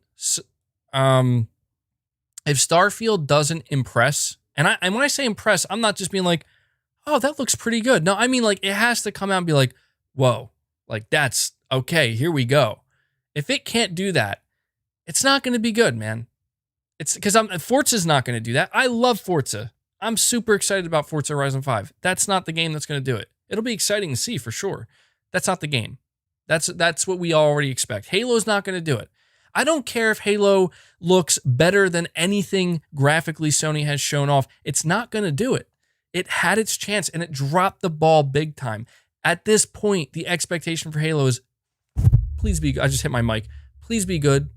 Please be good, right? The expectation last year with Halo was, this is it. This is Halo's big comeback. Now it's please be good. Starfield is in the same position that Halo Infinite was in last year, and it's either going to make or break it.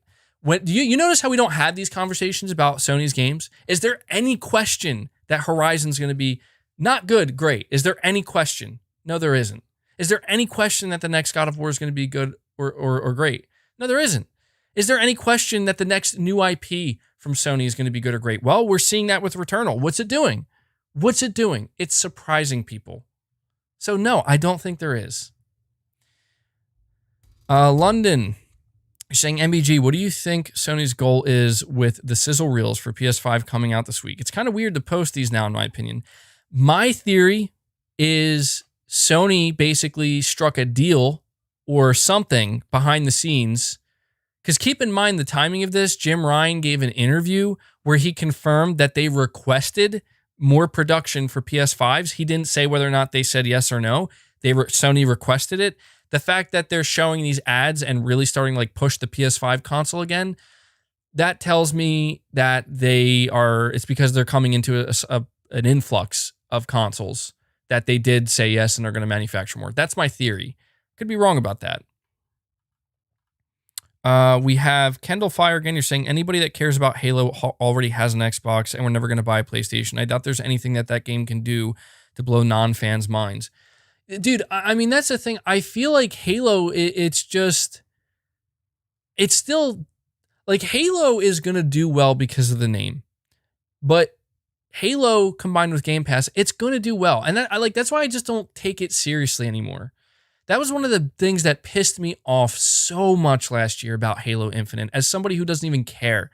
Because I literally thought, like, don't tell me, Microsoft, don't tell me this is actually what you're going to do, where you're not going to care about the quality of your game. And you're going to say, yeah, this is good enough to show off because it's releasing in Game Pass. Don't do that. I don't want to see that. That's the literal opposite of what I want to see. You think if a developer were to have sent that video file of their 15-minute or their 10-minute gameplay demo of Halo, let's just say it was Sony, you think Sony would have been like, yeah, this is it. This is the showstopper. Hell no. They probably would have fired whoever sent that to them. Be like, get this out of our face. Like, what are you doing? No, this is not ready.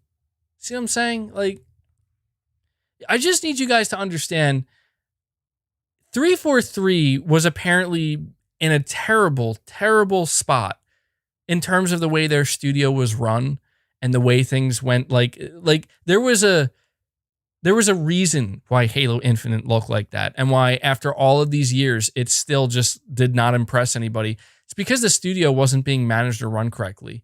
Who does that fall on? Tell me. It falls on Matt Booty, and it ultimately falls on Phil Spencer.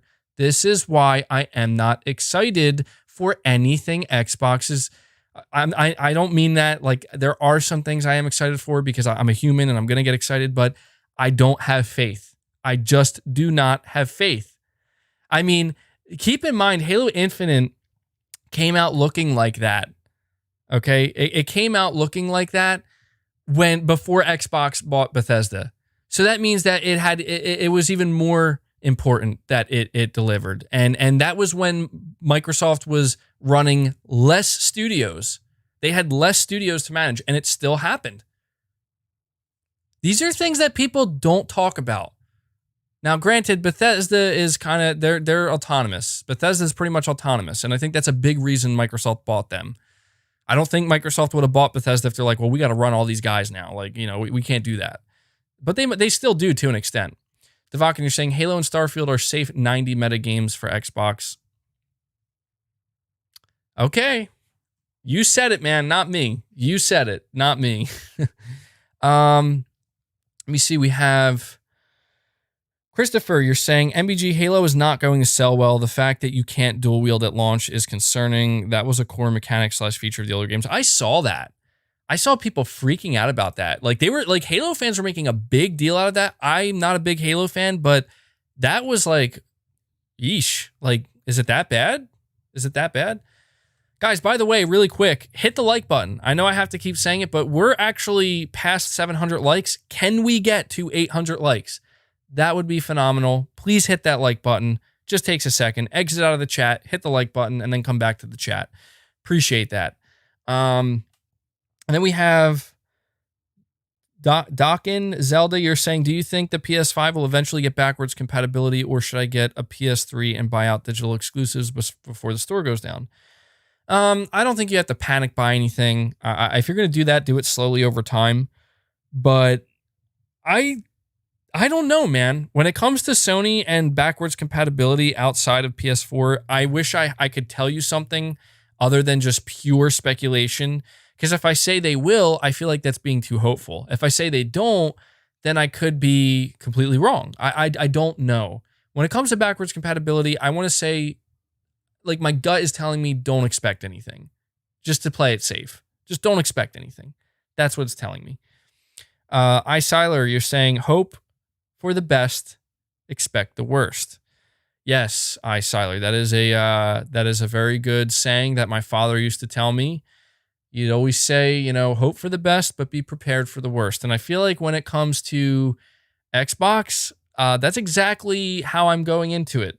I'm hoping that they do some great things, and I would love to see it, but I am prepared for the worst. And I feel like anybody who's excited for Xbox's showing should probably go in with that. I don't apply that to PlayStation, though. I don't. But I mean, I have a tendency to overhype myself for PlayStation, but it's hard not to, man. It's hard. Like, even just Horizon Forbidden West alone, it's like, I feel like they would have to go so far out of their way to disappoint me with Horizon that it's difficult for me, Even with a game like The Last of Us 2, I apologize, I have to bring it up again, but it's important. Like, even though I ended up ultimately disappointed in the direction the story went in, the game still lived up, dude. Like, I hyped up that game because of, like, the quality that Naughty Dog brings to the table, and yeah, it lived up. The story didn't sit well with me, and that's fine. It didn't. It's fine. Like, it is what it is, man. Not everything Sony does is gonna jive with me. But I was still so impressed with what Naughty Dog did. Just from every other aspect of that game, and they lived up to it. They did. So I just have a difficult time doubting Sony. I really do. Like, for Sony, with Sony, it's more like, if you want to tell me they're gonna screw up, I'll believe it when I see it. If you're going to tell me Xbox is going to screw up, I kind of believe it. You know what I mean? It's as simple as that. You're just a PS fanboy. I mean, sure, if that's how you want to see it, man.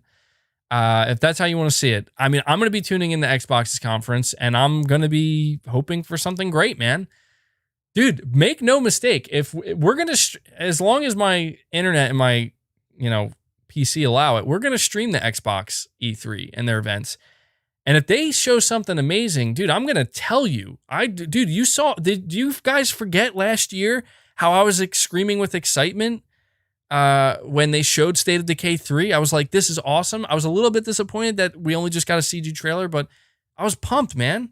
And I was also asking, where's Hellblade 2? I wanted to see Hellblade 2. Anyway, Shamel, you're saying Halo has 10 plus games that have sold 70 million. God of War PS4 sold 21 plus million on its own. It's not the same, LOL. Yeah, I feel like Halo Infinite was supposed to be Microsoft's version of what God of War was for Sony. Does that make sense? Like, I feel like that's what Halo Infinite was supposed to be. You remember when they showed God of War, what was it, in 2016? And people were like, oh my God, like, holy hell, this is not the God of War we were expecting. This is the God of War we want. What is happening? This is amazing. They're doing it. They're actually doing it. I feel like that's exactly what Halo Infinite was supposed to be. And it was the literal opposite, where it was like, oh my God, like, what is happening? This is not what we wanted or what we were expecting. Jason, you're saying Colin and most game media people are morons. They keep talking about Sony losing their way every time. God of War E3 2016 got a far bigger applause than Halo. Yeah, well, look, I like Colin Moriarty. Like, I don't think he's a moron at all. I think he's a very smart person. That's why I like listening to him. But I was just so, like, I wish and hopefully maybe he will on another podcast, but he didn't explain what he meant by that. And I was very interested to know, like, what do you mean by Halo being bigger? Because I want to know, like, am I seeing things through like rose tinted glasses, or is that just like an out of touch statement, or what context is that in? That's all. I was just genuinely curious. Sir Speaks Out, you're saying the only way they can make Horizon 2 bad is if there is a secret ending with a very buff woman. When Aloy asks her name, she says Abby. Oh my God. Dude, I laughed so hard when people were making fun of like Horizon, and to me it's all just in the name of fun, and I got a good laugh out of it. But it was like this like super buff guy with just massive amounts of facial hair, but like long hair, and they're like, meet Aloy's sister, or you're gonna play as in Horizon. And I'm like, oh my God, like, it's ridiculous, but it made me laugh. It really made me laugh, because I'm like, that's okay, that's a good one. But dude, I am look, man, I'm feeling good about the next couple of months for both Sony and Xbox. I mean, don't get me wrong, we're PlayStation over here. So we're always going to push back against Xbox to a certain extent, mainly the fanboys. I try my best to keep it as objective as I can. I mean, I know people are going to be like, dude, is this guy really trying to compare PS5 sales to Xbox Game Pass numbers? But it's like, it's not meant to be taken seriously, like, I'm not. But anyway, when it comes to this leak from Software E3 bound, dude, where nobody's talking about, everybody forgot about Elden Ring. I forgot about Elden Ring till just now. It's funny how quickly people forget, man. I want to see Elden Ring. So when it comes to this Xbox E3 leak, it sounds par for the course. Let's see what they do. But we still have a few more things, guys. I'm not going to be able to get to Q&A. Unfortunately, I'm not going to be able to get to these polls that I wanted to read, because I had much more to say than I thought I did. Okay, so really, I'm only going to talk about this briefly, but I did want to give it a moment here. Can we talk about how the PlayStation 5 hardware, and if you guys notice, I have not been talking about this as much because it's just not as important as it once was, because we're getting games now and we're busy playing these games. But can we please acknowledge that the PlayStation 5 continues to flex and show its capability, and just basically shut down completely, just the rhetoric that has constantly surrounded this power narrative between the PS5 and the Series X. I mean, I thought that this was dead and buried, when these consoles launched. and the Series X failed to impress anybody. But we still have to know, and everybody's like, oh, Fidelity FX, and like, I don't care anymore about that because I'm seeing the results. You notice why I don't talk about, I'll still talk about the PS5 on a technical level when some relevant information comes out, but do you notice why I don't talk about it so much anymore? It's because who cares at this point? Like, the PS5 is here, and it's showing it. And the reason why I'm mentioning this is because 3 examples popped up this week in 1 week. See, this is why I titled this, Sony reminding everybody. Game Knobs, you're saying, big fan ABG, when do you think Sony holds their not E3 press conference? I feel last week of May is a possibility. I feel like it depends. Really quick, just to answer that, I feel like with Sony's event, I could see it coming later than expected. It really depends on how confident Sony's feeling in their own showing versus how aware they are of what Microsoft's going to have to show. And I feel like that will determine whether or not they're going to wait Microsoft out or if they're going to go ahead. I want to see a confident Sony. That's what I want to see. I want to see a confident Sony that puts Microsoft in a tight spot, because I want to see Sony come out ahead of everybody and be like, we're going to not only show you why we just literally don't need E3, but we're going to show you why the PS5 could potentially end up being the best-selling console of all time. We're going to show you why you love PlayStation. We're going to let the games do the talking again, and I hope that the games talk so much, and there's just so much conversation that the games are conjuring up, that it puts the pressure on Microsoft even more. I want to see a confident Sony. I don't want to see a Sony that's like, well, we're going to wait for Microsoft to go first. I mean, we could see that. There is an advantage to that. But I want to see Sony come out, not cocky, confident.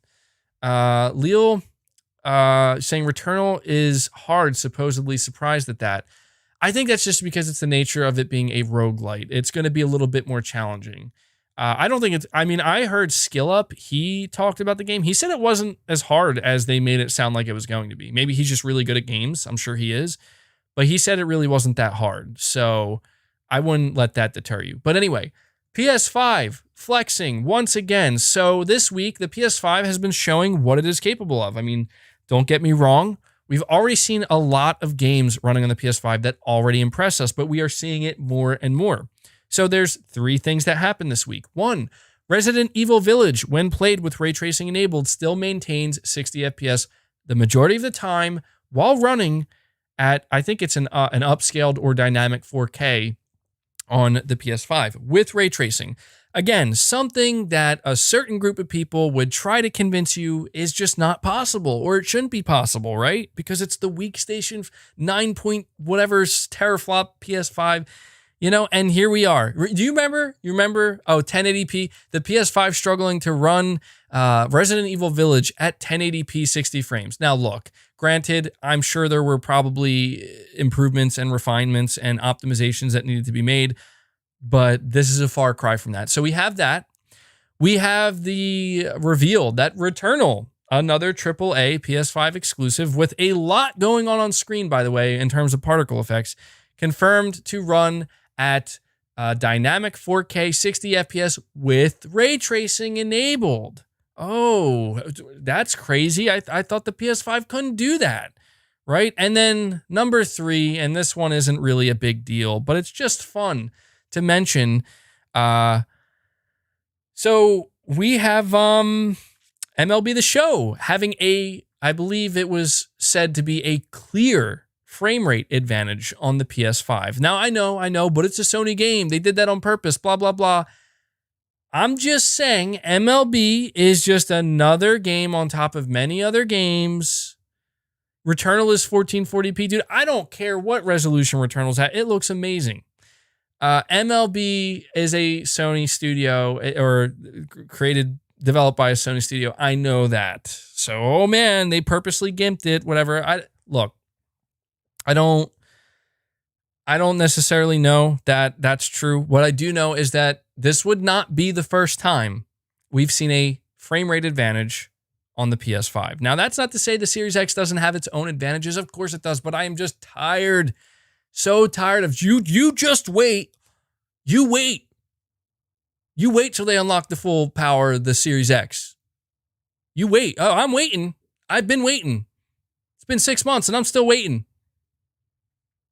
That I'm just saying, dude, like, I'm just tired of it. Like, it doesn't go away with these guys. That's the thing. Like, I don't even care anymore. The only reason I'm mentioning this is because these are things that we were, yeah, MVG. I'm so tired. I should make that, yeah, I should do that for some merch. But oh my God, like, it just doesn't stop. It's like, it's not good enough that Naughty Dog and Ghost of, and Sucker Punch are just literally maxing out the PS4 Pro and showing that T-flops don't matter. That's not enough. It doesn't matter that Xbox can't get a game that looks worth a damn outside of Forza Horizon and Gears 5 on the One X. That doesn't matter. It doesn't matter that the 12 T-flop Tower of Power, whatever, comes out and it's just like, here's Dirt 5 running better on PS5. Like, oh God, it just, the tools, wait for the tools. I thought the tools are here. The tools are supposed to be here now, aren't they? Oh, but wait, hold on. What about control and the photo mode, control photo mode? Like, I don't know, man. I don't know. I laugh because I don't know. I paid too much attention.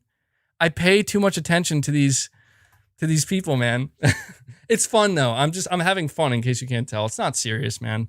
The Series X is a great console. It is. Like, there's nothing wrong with it. This is not a slight towards Xbox fans or people who prefer Xbox. It's the fanboys. It's fun. Primal Plasma, you're saying young people have no idea how valuable time is. Yeah. Sir Speaks a Lot, you're saying just wait, MVG, in 2 weeks. I will tell you that in 2 months, that in 3 years, that next gen will be the time when Microsoft finally shines. Just you see. Dude, I used to be that guy. Like, that's what blows my mind. Like, I was literally there being the guy, like, just wait. And I was right, maybe, to an extent, right? Like, I remember back in, like, late 2018, I was saying it in that time, I was like, you're saying, man, MBG, you look ridiculous right now. Dude, I'm just having fun, all right? Like, if anybody's walking away from this podcast thinking, like, oh, geez, like, this guy, man, you need, let me tell you what's wrong. Like, dude, it's not that serious, all right? I've been talking for almost over like 2.5 hours straight. I'm kind of losing my mind, in case you can't tell. So yeah, I'm losing it a little bit.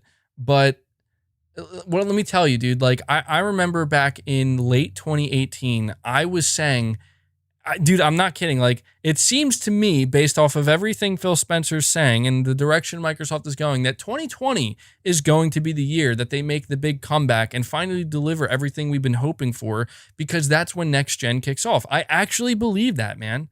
I legitimately believe that, until I just, like, got tired of it. I'm like, I don't want to wait anymore, man. You know, I bought into the whole, I was there, dude. That's why I talk about it, and I'm comfortable talking about it, because I know the mindset that goes into it. And that's why I laugh at it, and I laugh at myself, because I was there, dude. I was that guy that was like, yeah, Xbox One X, 6 T-flops, gonna show, X gonna give it to you, you know, and stuff, and Crackdown 3, and like, I kept saying that, and I'm like getting nervous, like, Crackdown 3, yeah. And then it, like, became a reality that, like, oh my God, we had Red Dead 2, all right, on the One X. We had Red Dead 2. That was about it. The Vacan 89, you're saying agility SDK is blowing devs' minds. SFS is fire.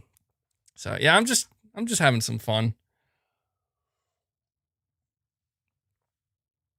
MBG, do you know that the medium runs at 650p during dual screen on what? On the Xbox Series S? Yeah, I saw that, dude. Not sure what, dude, I can confirm I witnessed MBG go through it. Yeah, dude, it was weird, dude. I remember that video I made. Good times, man. Good times. I made that video. Just the thumbnail was Phil Spencer, and the text was just, I'm done. And it got like over 100K views, which I wasn't expecting. See, that's the thing. Like, people didn't realize, like, I didn't make that video thinking, oh, this is going to get me 100K views. That's why I'm going to make it. No, because I was done, dude. I was done. I'm like, I need to go find something better, man. It was a fun journey.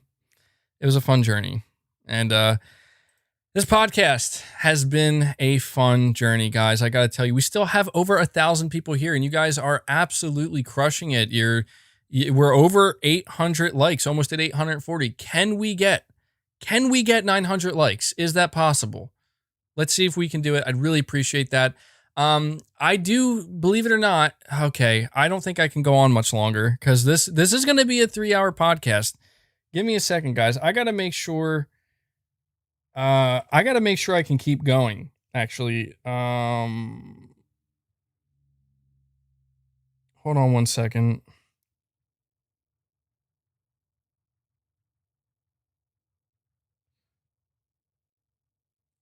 Hold on, guys. Hold on.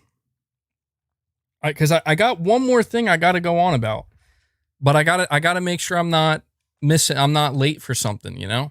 Because I always got. I'm not as busy as I make it sound. I'm not, but you know, 3 hour podcast takes a lot of time, and I got things. So, all right, I'm just gonna say one last thing.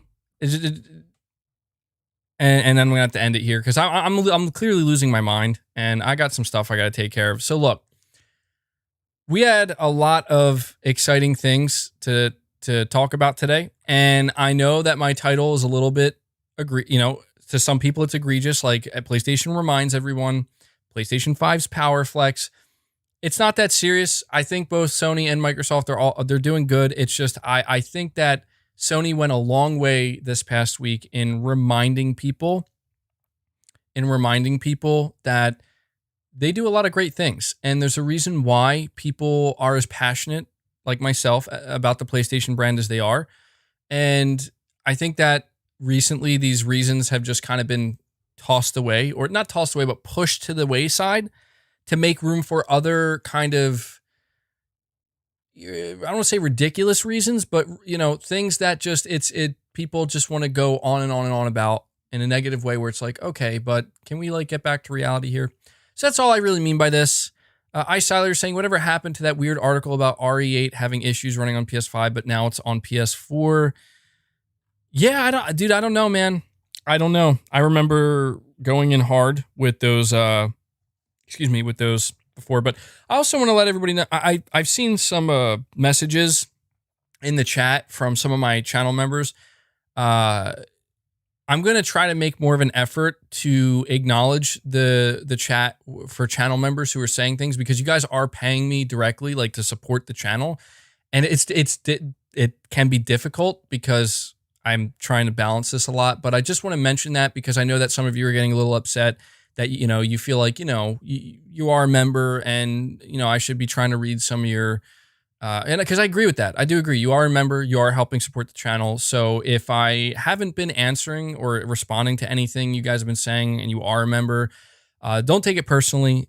It can be a little bit difficult. Some people are saying I should put slow mode on. I probably should. I actually forget to do that a lot. And it's difficult because sometimes there are weeks where it goes slow on its own, and then there are other weeks where it's really fast. So, kind of a little bit of an apology to my members. I'm sorry for not doing that enough. I know that that's not necessarily a promise that I make on the membership tier, but I get it.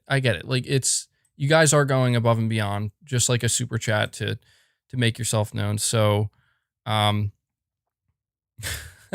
yeah, it should be renamed Dumping on Xbox Podcast. Spud, wait, hold on. Who are you saying that to? Somebody. Well, I don't know, dude. I'm not gonna name it that. You could apply that though to the Xbox podcast because they do the same thing. It's just a back and forth. I will admit, I spent too much time during this podcast, talking about Xbox and the whole competitive aspect, when in reality, I would have liked to spend more time during this podcast kind of celebrating the positive things that Sony did this week. But if you are interested in that, I'm going to plug my last stream, which was done on Friday. We didn't really talk about Xbox at all. It was like an hour long stream where we just talk about that new AAA multiplayer game that Sony revealed. And we talk about them coming out and saying that they're going to be looking for diversity in their games and they're going to be taking risks. So go check that out. It's an hour long and it's nothing but positivity.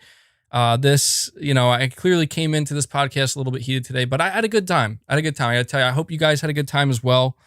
Definitely one of the longer podcasts. So big shout out to Devil Shooter, by the way, who is going to attempt to do the timestamps for this podcast at some point, just like he does every week, which is so awesome. He does it for the community here. And so be sure to always show Devil Shooter some love for doing that. We had some technical difficulties with the timestamps last week. For some reason, YouTube just kind of like deleted it, and we don't know why. So hopefully that doesn't happen again, because I know the timestamps are important to people. So yeah, what an awesome podcast. Had a really good time, guys. That's pretty much going to do it, though. I'm very excited to see what happens next, because we are very close to May, and May is usually when things really start to heat up and kick off. And I think we can already kind of feel it happening, right? You can already kind of feel it, and things are really starting to heat up. So we only need 8 more likes to get to 900 likes. So 8 people listening right now, please hit the like button so we can get to that 900. And I do want to just let you know as well, as I said, I made a video dedicated to just talking about Returnal and kind of talking about how it's surprising people with how good it is. That video is either going to go out later today or tomorrow. So look forward to that as well. Show it some support, because it's a discussion video. It's not long. It's like 11 minutes. But if you're excited for Returnal, be sure to check that out. And Shaky Shako saying, I love this community. Have a great day, everyone. I love the community as well. You guys are awesome. Appreciate everything you do for me. Without you guys, I couldn't do this. So you make it possible in a very big way. So thank you all so much. We will be back here next Sunday for episode 59. Yeah, we did get to that 900 likes. Thank you guys. Really appreciate that.